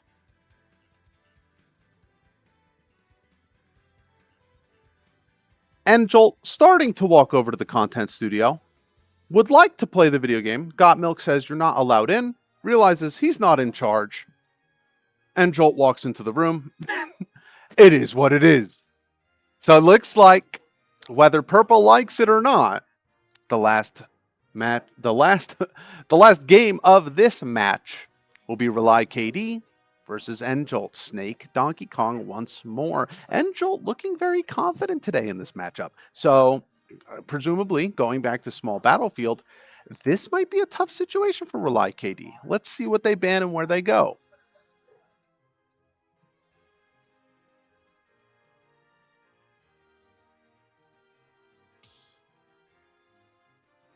Okay, we're going Hollow Bastion. Presumably, small battlefield was probably banned. For Rely KD, I think that's a pretty good idea if that's the case. Well, that's a bit of an assumption on my part. Either way, Hollow Bastion works out a little better for him. But it still has the layout that Enjolt's looking for. A nice horizontal layout with an easy-to-access platform is great for Donkey Kong. Immediately goes for a grab. He says, I know you're going to pull grenade. Let's test this. Enjolt not one to shy away from aggressive opportunities. Definitely trying to force Rely KD to play at a pace that he doesn't want to play at, since Snake is definitely the one setting the pace in this match. And whatever momentum Enjolt can grab will work in his favor.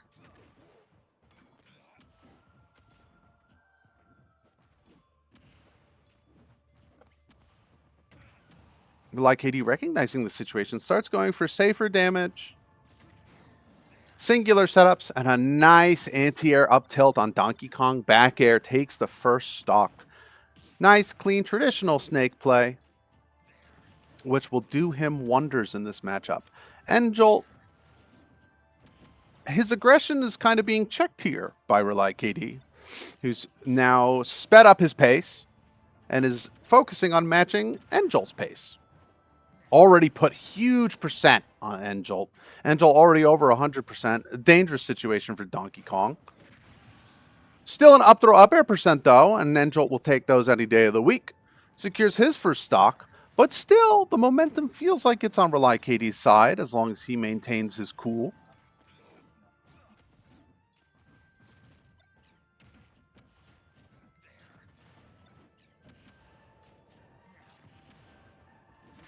Rely KD not pushing anything too hard, coming in with a dash attack when he sees N-Jolt starting to act. N-Jolt just trying to get some control here, get back to stage, reset the pressure a little bit. And certainly at a percent where any hit is unwelcome. Rely KD looking for more up tilts. N-Jolt recognizes and jumps back out, but takes the back throw, which secures the stock. Rely KD just needs one more stock here to secure the game for purple. But N-Jolt not too far behind, especially for Donkey Kong.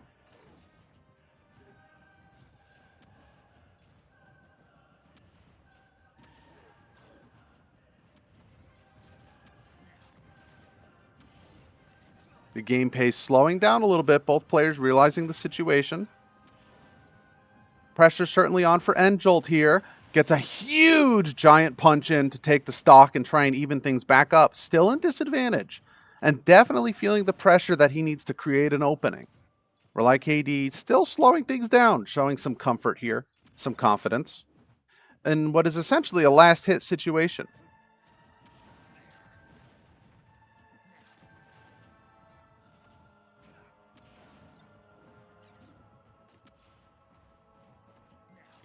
You can tell Rely KD just comfortable to play his game.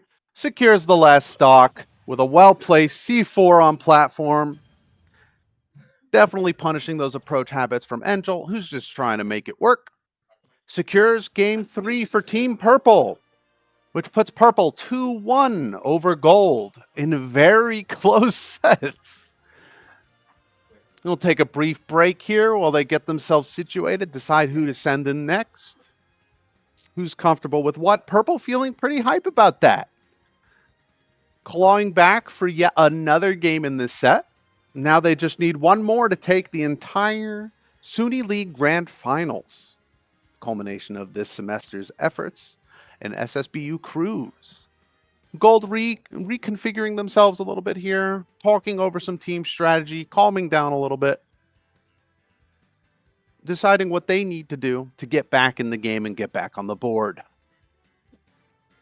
You sit tight with us real quick, get a drink, make yourselves comfortable and relax, and we'll have games going before you know it.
All right, looks like we've got who we've got for game 4 of the set.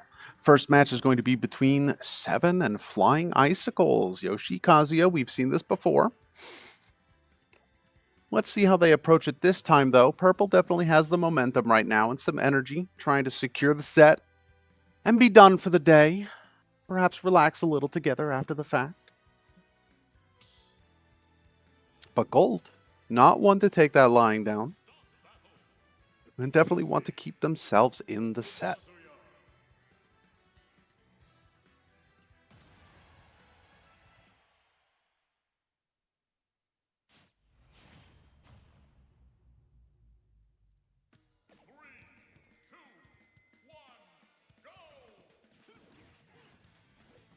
The match is underway. If we're Seven here, we're probably trying to slow things down and play the pace of it. I think he's gotten more than comfortable enough at this point. Well, Brandon trying to look for those good old-fashioned Kazuya opportunities and not get too carried away on a character like Yoshi.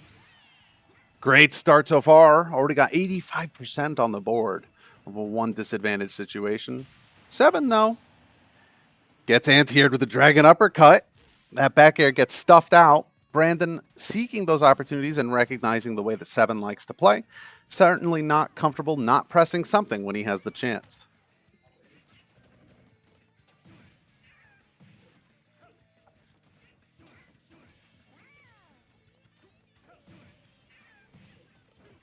Another electric, another platform chase. Brandon very confidently putting on damage here. Double jump armor beats the first up smash and then has a second. Flying Icicles ready to react to the situation and just send another. But Seven responding back with a forward air on Kazuya up B, taking a stock. But still, Flying Icicles keeping control of this game. Certainly playing it more comfortably than last time. Perhaps working with some momentum from his team here.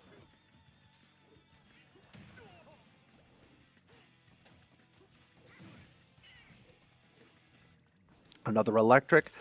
Flying Icicle's doing a great job of not overextending on his electrics. It can be a little weird against a character like Yoshi and his double jump armor sometimes. Just taking his damage and doing what he can.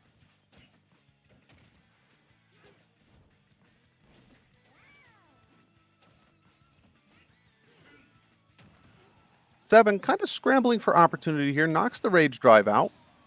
Catches Flying Icicles delaying and just makes it back. An excellent extension on his part. But Flying Icicles letting loose. Another Dragon Uppercut. Continuing to anti-air. Takes the stock. Takes the first game. Recognizes a bit of a jumping habit out of Seven. Very hard to avoid on Yoshi. Jumping feels very good. But with Flying Icicles ready to hit it, he takes the first game. Now, Gold reconvenes. And the question is on everyone's mind. Will they send the Waddler? Or will they shake it up a little? Tarragon turns around and says, oh my god. And it looks like they're sending the Waddler immediately. Yep. We're certainly playing checkers and chess out here with our rosters. The Waddler politely knocking on the content studio door. Flying Icicles reluctantly letting him in for what feels like the 10th time today. So we'll be seeing Kazuya, Pokemon trainer. For us at UAlbany, a tale as old as time. And the question remains, will Flying Icicles make the adjustments he needs to make? Will the Waddler find the opportunities in Kazuya disadvantage he loves so much? We'll just wait and see. And we're going to Town and City. A different pick. And certainly a welcome one for the Waddler, though this can also work well for Kazuya.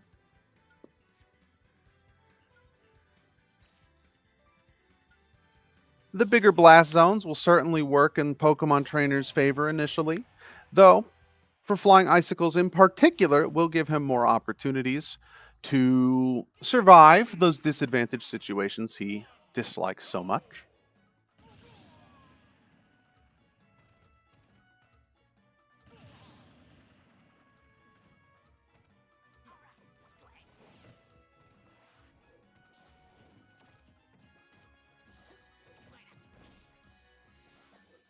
So far, Flying Icicles just trying to maintain space and get some easy damage.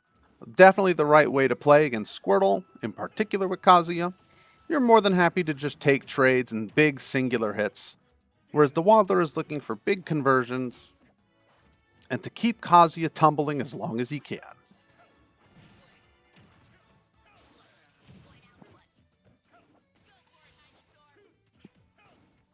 So we see the Ivysaur come out. So far, some good control on Flying Icicle's part. A lot of great patience here. Has recognized the switch and is slowing the game down a little bit. But the Waddler still finding a great opening, getting Kazuya off stage. Overextends just a little bit, giving Flying Icicles the opportunity to return.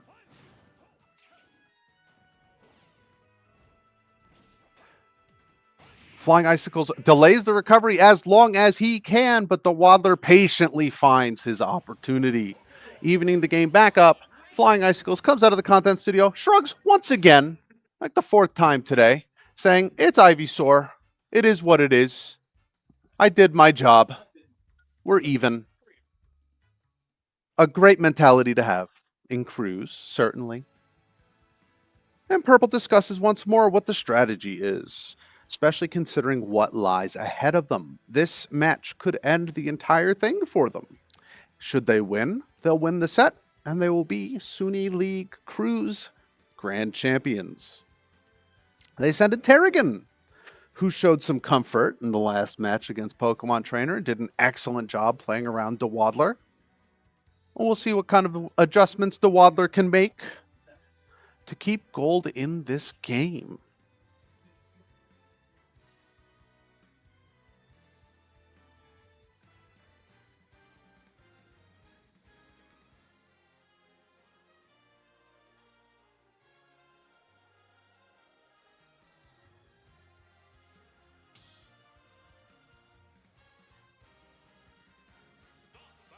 Looks like we're going to Pokemon Stadium 2. Perfectly fine choice for Terrigan, who appreciates having the space and layout to work with. Certainly when he wants to keep that upper left and upper right angle, particularly against Ivysaur, will do him great wonders here. But we'll see. Presumably DeWaddler really knows what he's getting into here. And they're getting right to it. No time wasted. DeWaddler putting an even 47 on the board, 53, and just keeps it coming. Terrigan resetting the situation, but DeWaddler keeping the pressure up here. Playing a little more aggressively than usual. Let's see if he slows it down. Looks like regardless, Terrigan will set it down, but overextends on an opportunity a little bit. Looks a little confused. And wisely lets the opportunity go, disengages, and finds another.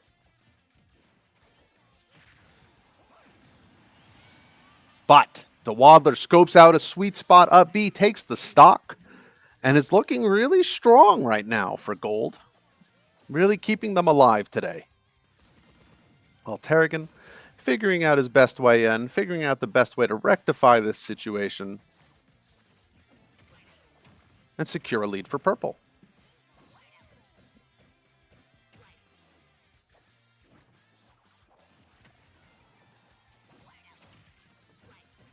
DeWaddler focusing on trying to push Terrigan off stage. Terrigan takes advantage and gets Ivysaur off stage, reaches for a down air, doesn't find it, gets back safely. But great that he's starting to take those more aggressive opportunities. He'll certainly need them to claw this match back.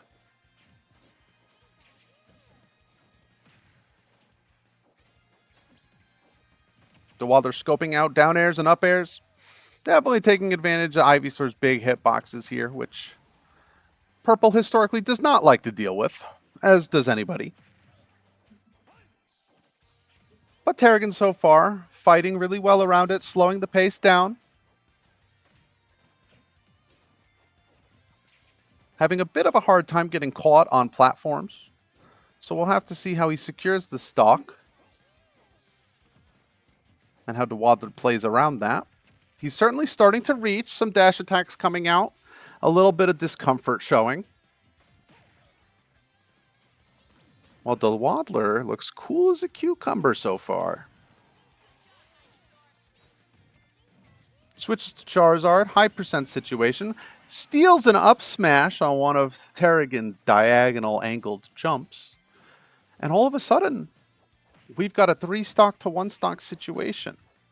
Terrigan ample opportunity to bring this back, but Purple also considering how they'll proceed. So while they're maximizing his damage, a sweet spot up B, but Terrigan, DIing properly, keeps himself alive. But the ledge roll covered by F smash takes the set. Dwaddler securing a 3-stock lead for gold very firmly. And Terrigan considering what happened, talking to the team about what went wrong, what went right, what they need to know, and the team already deciding to send in Got Milk, stepping up to the plate to try and come back from this deficit. Gold looking strong. Nice and confident in Dwaddler. Dwaddler acting as today's MVP for Gold so far. Definitely serving as a big pivot for them and a big momentum stealer against Purple.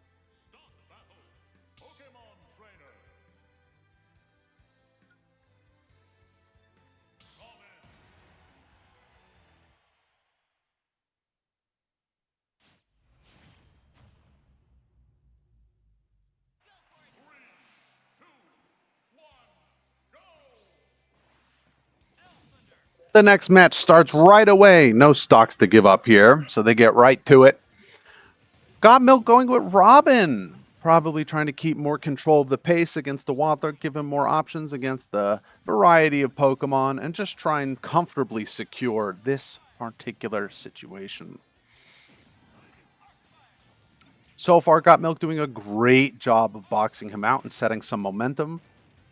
While Dwaddler, once again trying to find his own comfort, but finding some great opportunities to sneak in some damage, and all of a sudden, we're back on pace and evened up.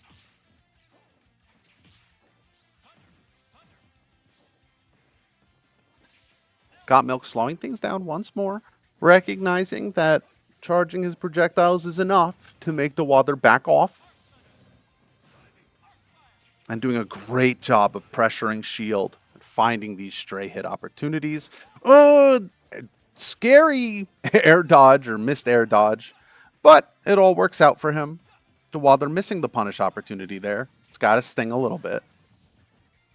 The Charizard switch trying to threaten the stock here for Got Milk. But Got Milk finds a back throw at ledge, more than enough to take the stock.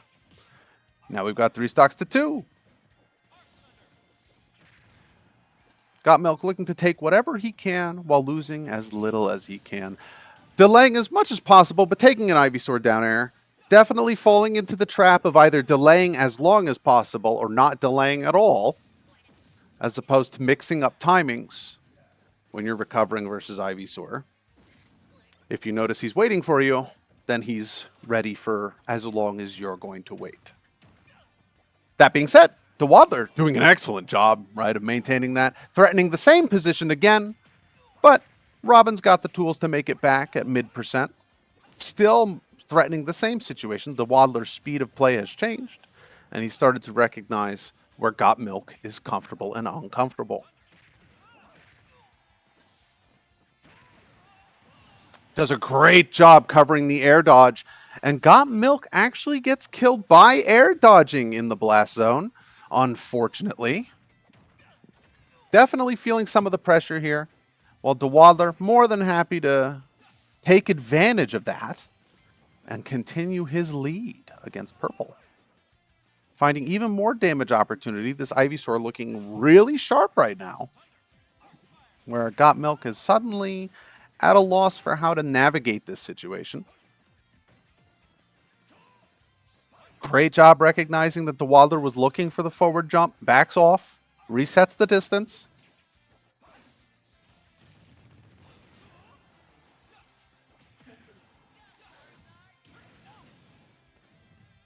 And so far, Dwaddler's just had full control, goes for an up throw, not enough yet. Got Milk very familiar with that situation, but a well-spaced retreating forward air takes the jump, and Dwaddler knocks out yet another of Purple. Suddenly, the room has gotten very quiet for purple. Their energy a little deflated, but they've got their work cut out for them. Game 3 for gold looking pretty good. The Waddler definitely serving as an MVP today for them. With a mixture of match unfamiliarity and DeWaddler's solid play coming through, doing a great job of recognizing when to press the gas and when to ease off, and making adjustments as necessary. They immediately send in Rely KD, their most reliable anchor so far of the day, to try and secure what they can of this match and possibly claw out yet another win for purple on a deficit. Certainly possible, but Rely KD's got his work cut out for him.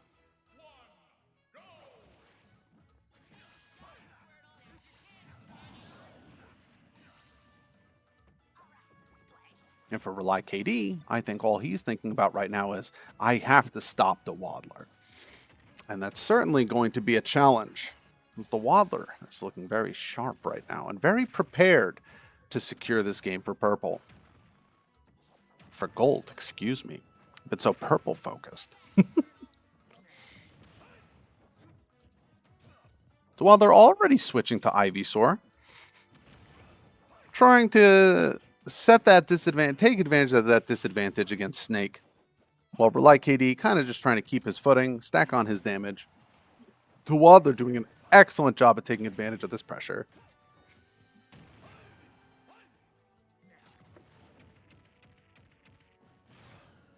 And doing an excellent job of punishing this disadvantage, waiting for landings, not falling for traps, and backing off when he doesn't have a read.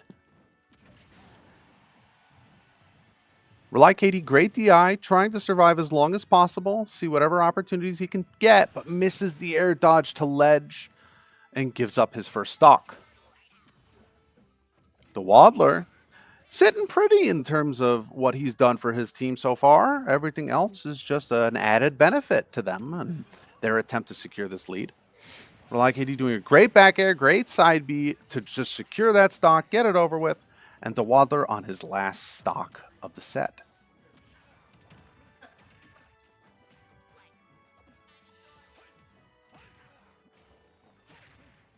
The Waddler just focusing on getting Rely KD in the air, getting him off stage, and hitting him with whatever solid buttons he can, which is proving to be an excellent game plan so far today. And certainly a little hard for purple to figure out how to deal with.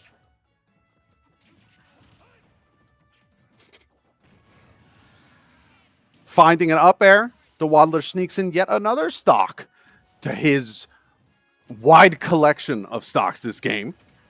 But for KD with an opportunity to at least collect some information, maybe start thinking about the next game in the set if he falls here.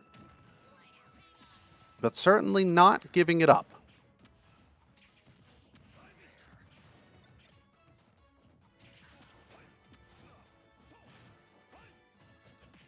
And the Waddler looking very comfortable on the ground. But Rely KD showing he can scrap with the best of them. Kind of turning this into a last hit situation. But for Snake disadvantage, this is tough. And finds a sweet spot up B to secure the last stock. Making it 2-2 gold and purple. With a bit of a Pokemon trainer problem for purple to consider on how they handle it. The Waddler putting on a bit of a show for his team. Gold very happy, but keeping it calm, considering how the last game's going to go. Purple a little pressed, but they know how good they are, and that they're perfectly capable of figuring it out for the last game of the set.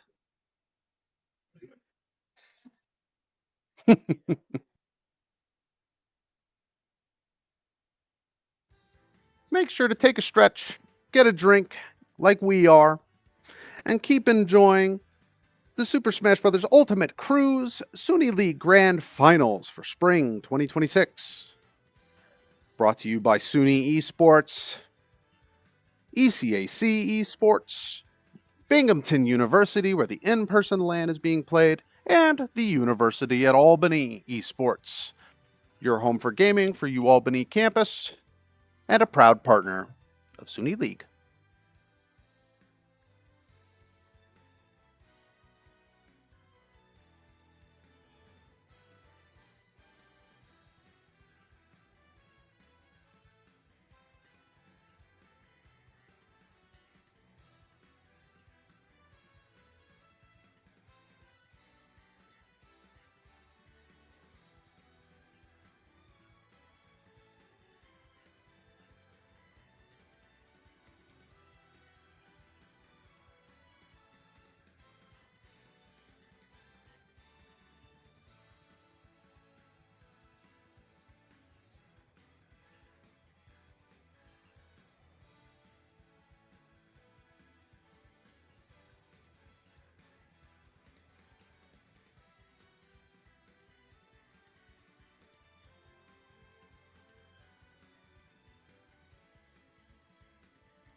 All right, we're getting ready with the final game.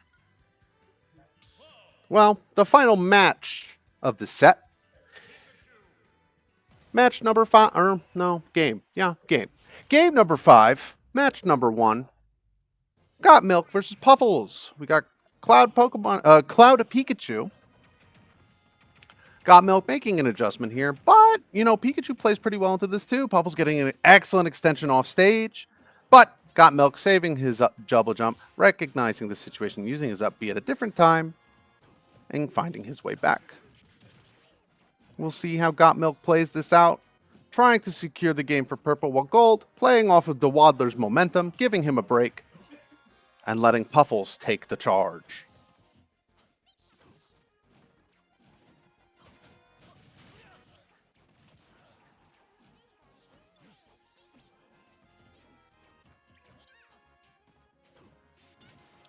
Puffles swinging a little bit, trying to vary up his opportunities here to test some things out. Got Milk more than happy to use those opportunities to punish. But nothing too secure yet. Puffles at a decently dangerous percent finds a strong back air. A classic. But Puffles turns the situation around, gets Cloud off stage. Drops the edge guard, but both return safely. Both definitely still trying to feel each other out here.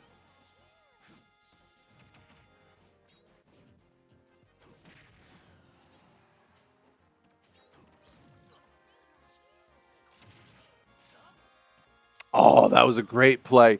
Puffles recognizing the situation, just hits Got Milk with a back air. It trades with the up B, kills Cloud. Cloud comes back in swinging, takes a stock for Puffles. So far, even game. A very tight game, both of them really trying to push as hard as they can to secure a lead for their teams.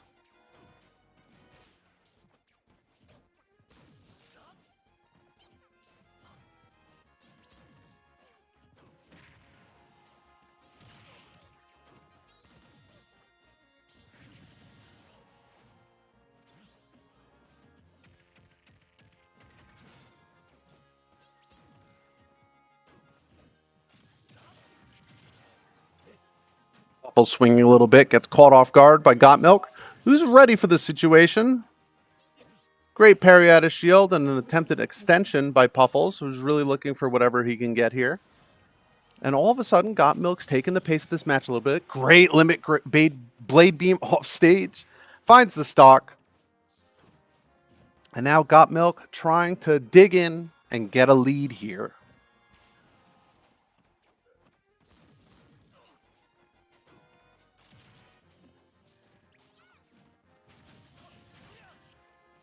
Got Milk taking some easy punishes here on some misplays by Puffles.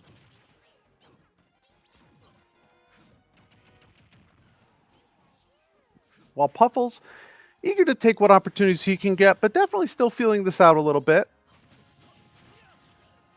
Feeding Got Milk a few two opportunities for some easy punishes, though that can be hard to do with Pikachu. Great retreating forward air there. That's significantly safer. Great parry, but misses the forward air opportunity and gets an out of shield up smash for his troubles. This puts purple at a 2-stock lead, a strong start to game 5 for them, as they're looking to secure the set and get a big win over their fellows in gold. Puffles diligently, confidently walks out of the content studio, says, you know what, that went fine. I'm going to talk to my teammates about it. And does exactly that, returning to his teammates, talking about what he's learned, who to send in next, and what their team strategy is going to be to come back from this.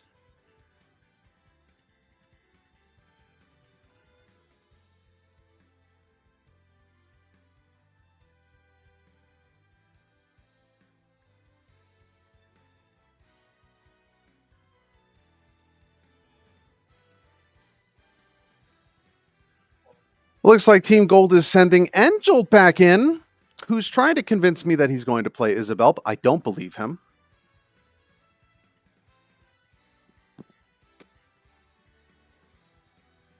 But if he does, then we'll see how it goes.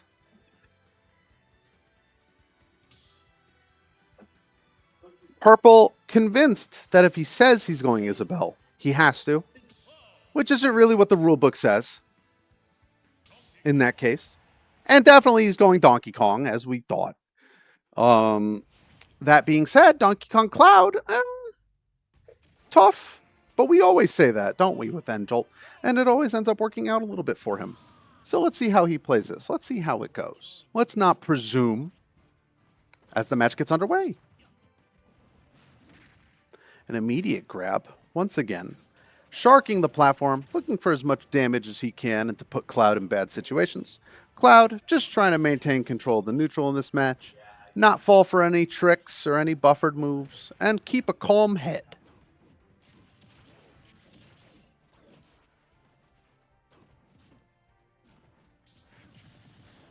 Austin holding ledge here, using great use of Blade Beam just to push him back off stage, not overextending to kill, just trying to keep him off stage, stack his damage to when a kill comes easy. Whereas Enjolt trying to get back to center stage, figure something out.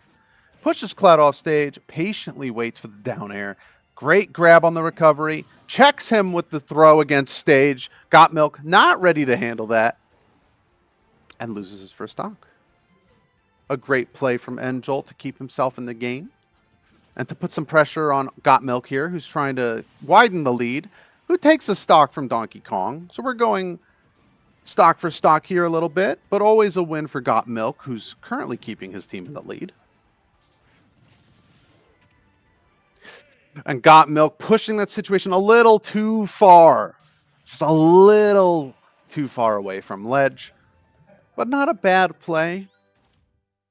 Definitely recognize the nature of the situation, but to Enjolt's advantage, it works out. They still maintain a one stock lead over Gold, but a tight game nonetheless, and a very familiar situation at this point for both teams. Considering what to do next, Purple taking some deep time to think about it, and Jolt more than ready to just keep playing the video game and have fun doing so.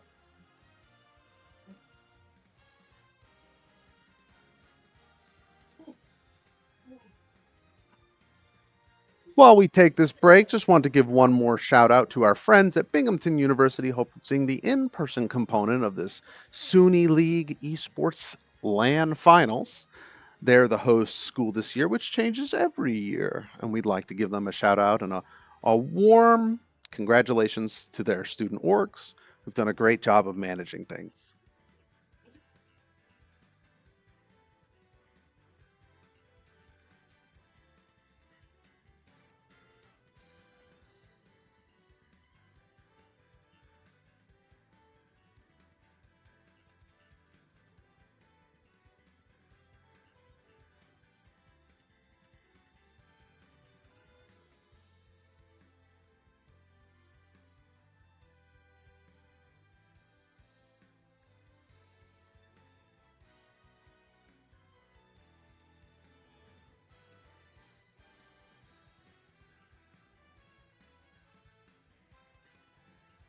Purple taking plenty of time to consider things, who they might send, how things will go after they send someone, and considering the full scope of the situation. They decide on Flying Icicles, who has decided to take on the challenge and try and extend his team's lead, while Enjolt laughs and enters the content studio. Surely with devious plans in mind, as we're likely going to see Donkey Kong Kazuya.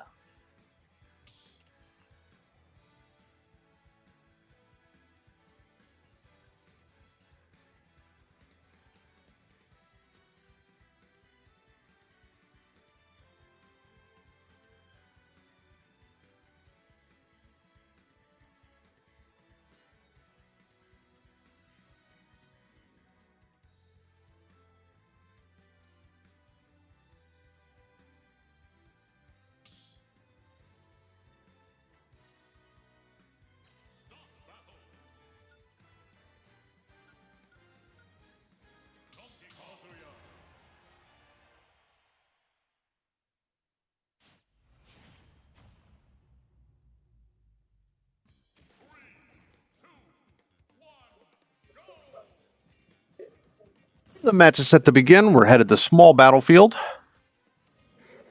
Things are getting ready, and we'll see what Purple can do here to extend their lead. Donkey Kong Kazuya, a fun match for Kazuya. As you can see, he gets quite a lot off of every interaction and already takes the first stock of the 2 he needs to take. Flying Icicles playing confidently into this. Whereas Angel kind of just has to figure out how to survive. Flying Icicles doing a great job punishing hard. Oh, and almost another stock secured. Excellent punishes on Enjolt's gameplay. Enjolt brain checks Kazuya and steals a stock.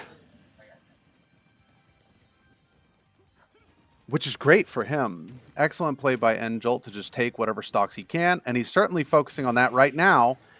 Flying Icicles pushes himself hard and secures the last stock. To the elation of his team, who was very afraid of the situation, as were we all. For anyone that's ever fought Donkey Kong, that's not what you want to deal with off stage. But Flying Icicles handles it well, keeps Purple with a 2-stock lead over Gold. Flying Icicles wails in pain as the Waddler enters the content studio, a grin on his face. Surely thinking, I got this. Flying Icicles forced to face all of his demons today. On behalf of UAlbany Purple, SUNY Esports League, the ECAC, and our friends at Binghamton University. Let us see how he handles those demons with the lead his team has given him. And surely some confidence as well. Purple certainly having all the momentum right now, and much to gain from whatever stocks they can take in this match.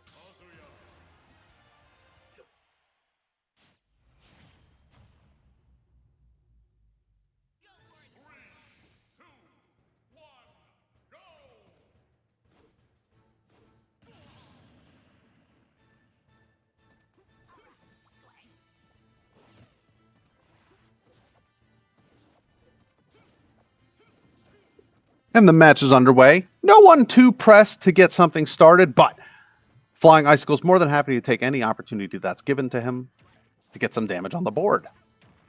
Now, the Waddler, a little bit to make up here, but as you all know, he's very consistent and frankly pretty comfortable in this environment. And we'll see what he can do against his fellow classmates.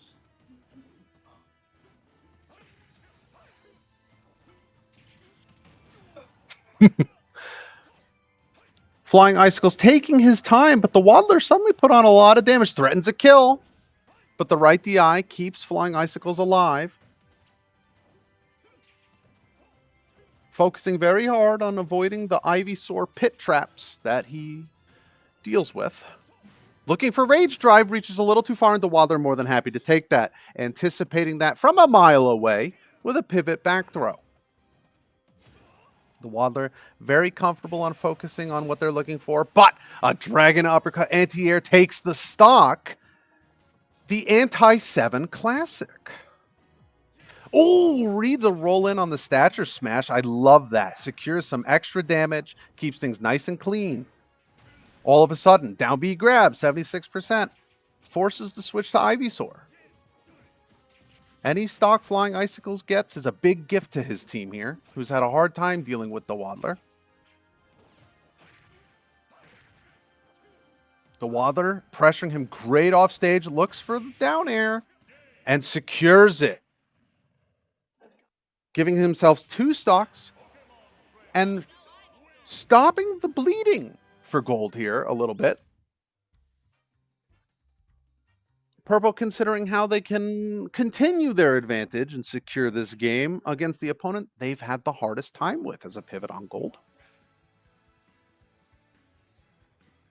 Flying Icicles comes out, he shrugs once more, but this time he fist bumps a teammate, recognizing he's done his job for the day and put on a good show while he was at it,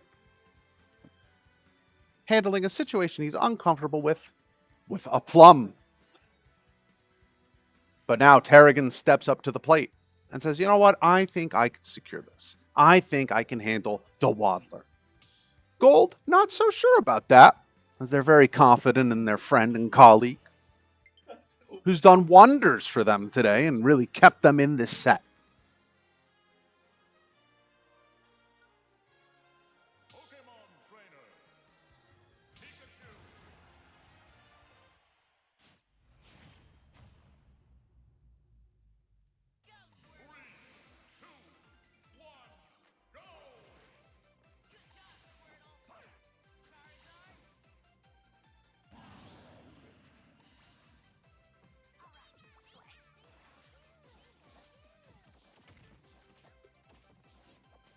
And we're off to the races on one of the last games of SUNY League Grand Finals.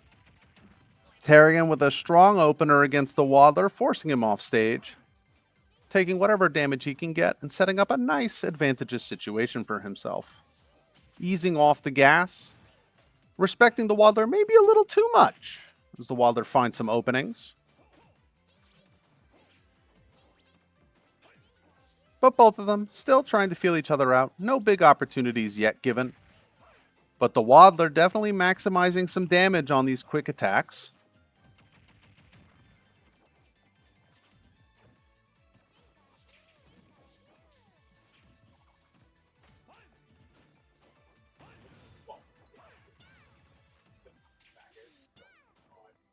While they're doing a great job of pressuring these situations and maximizing the use of Ivysaur's moves here, putting Purple in exactly the situations he wants them in.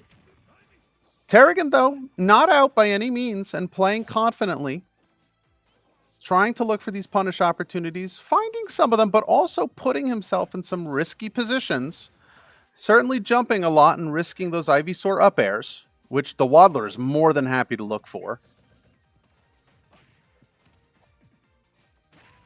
Now rolls in for the F smash. F smash covers that. The Waddler perfectly prepared for that situation and prepared to wait for it. Putting them in a tricky spot now. Even stocks and the energy in the room is shifting again. Once more onto Waddler's shoulders. Getting a lot of damage. The Waddler recognizing the situation and the momentum and putting up as much pressure he can onto Terrigan's shoulders.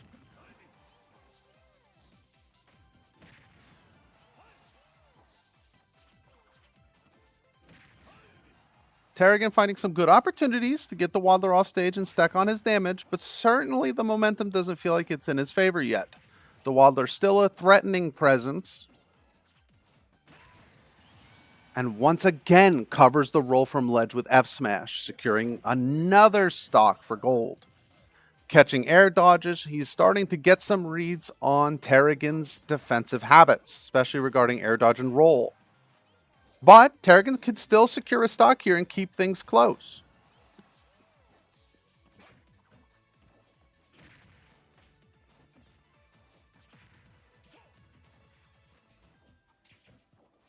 The Waddler watching for Terrigan's habits, poking at him, covering a roll-in again with F smash, having consistent punishes for these habits, and Terrigan having a hard time making the adjustments he needs to make, certainly afraid of the Waddler's options. Nice up smash out of shield from Terrigan. Takes a stock on a poke from the Waddler, but the Waddler not discouraged at all. Continues his offensive pressure and continues laying it on, not letting the momentum shift. But Terrigan finding more opportunities now. He certainly has to whittle away at this stock, but he's getting a little more comfortable doing so. But still in this situation, switches to the other ledge. Very smart. First time he's done that this set.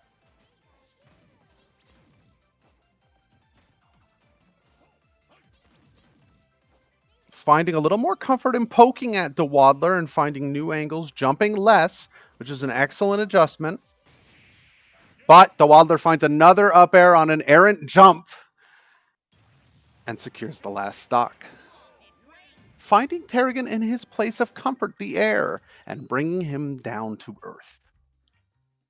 So now, this puts our beloved Purple on their last player. Their last player who only has to work through 4 stocks, and we've seen him work through 7 of them. So who knows? The possibility's still in the air, but the Waddler definitely setting the pace and stealing momentum every time he plays today. A curious thing. A curious thing our teams will need to consider for the future, as they will certainly find other Pokemon trainers of equal skill or better, even. I know that's hard to imagine for all of our Great Danes fans at home, but that is certainly how the world works. Rely KD going right in, wasting no time. Certainly ready to try and do his best to secure the win for Purple. This might be Purple's last game of the SUNY League Cruise Grand Finals, but hopefully not, as their hopes rest with Rely KD. The Waddler respecting Rely KD's presence and the presence of Snake's grenades, but Rely KD more than happy to just keep playing his game. Searches for a dash attack and gets punished by the Waddlers, waiting for it. Puts Snake off stage into a scary air dodge situation, but it works out. A great switch to Ivysaur to avoid the up air. The Waddler looking to do whatever he can for his team and keep playing his best, while Rely KD digs in for the long haul. The Waddler not really giving Rely KD much of any opportunities here, really. Keeping his distance. More than comfortable just playing this slowly, which certainly puts the pressure on Rely KD to be the one responsible for making this happen.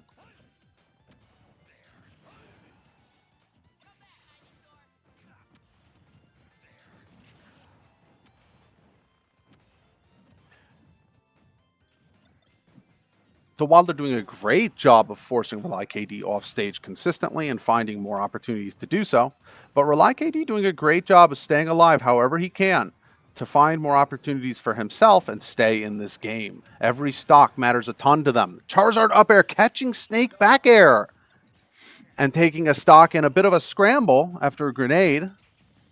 The Waddler staying cognizant of the situation, while Rely KD struggles to find the stock, but a grenade saves his graces and takes the Waddler's last stock. Only a one stock differential. The Waddler walks out the content studio. I did my job today. I'm done. I'm going to go hang out. And the final match of the night. The reason we all came here for. Rely KD and Dude 7 Man.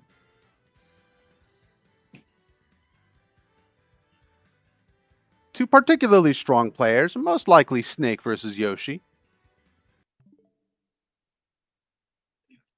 The final match of the night, with 7 looking to secure a win for gold, and Rely KD looking to secure the win for purple. Each team 2-2, determining the winner of SUNY Esports Cruise Grand Finals for spring 2026. Certainly a tense situation, and both teams have gotten relatively quiet as they watch closely and hope for the best. Purple, a little flummoxed about how this happened, but sometimes that's the way things go.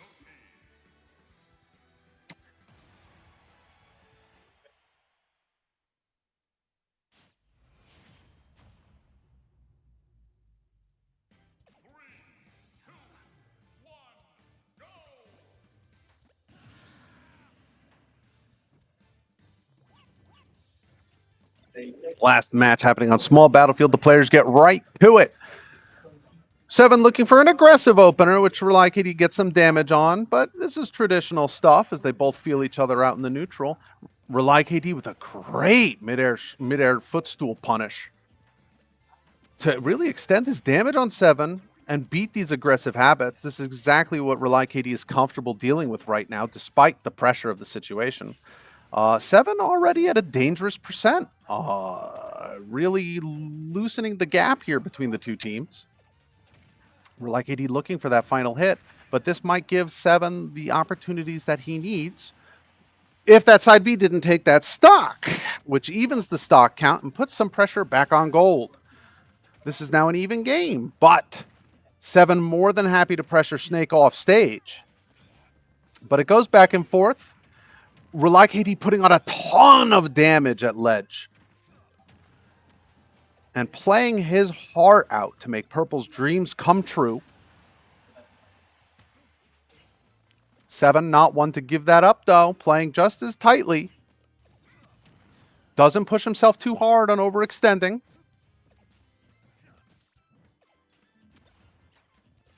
Both of them willing to reset neutral, feel things out once again, and try and find some killing opportunities. Rely KD covering himself a grenade there, but 7 searching out an opportunity. Takes the stock with an up air. Rely KD looking for the tech chase, doesn't find it, but keeps putting the pressure on. 7 reaching to get whatever damage he can, but Rely KD getting a great anti-air up tilt, bringing us to a 1-stock finals situation to close out the night. Whoever takes this stock will secure SUNY League Grand Championship for their team. 7 keeping Rely KD at ledge. Rely KD gets out, pulls a grenade. They're both trying to find their footing in the neutral. But 7 starting to put on some good aggressive pressure and find some opportunities here. Rely KD struggling to get his footing a little bit. And the footstool F smash secures the last stock of SUNY League Grand Finals. Going to UAlbany Gold as your 2026 SUNY League Cruise Champions. And a 1-stock killer differential set. Both teams congratulating each other. Settling into the victory, and both placing first and second in SUNY League this year with an extremely tight game that was played extremely well. That will conclude our stream for the night for SUNY League. Congratulations to both teams and to all teams that participated this year. Shout outs to our partners, ECAC Esports, the SUNY System, State University of New York, Binghamton University hosting the in-person finals this year, and of course, the University at Albany and UAlbany Esports, our beloved home for gaming on campus and a proud partner of SUNY League. This is Action John, live from the UAlbany Esports Arena, signing off for the night. Hope you enjoyed the matches and be sure to watch that VOD to get better. Thank you for joining us today.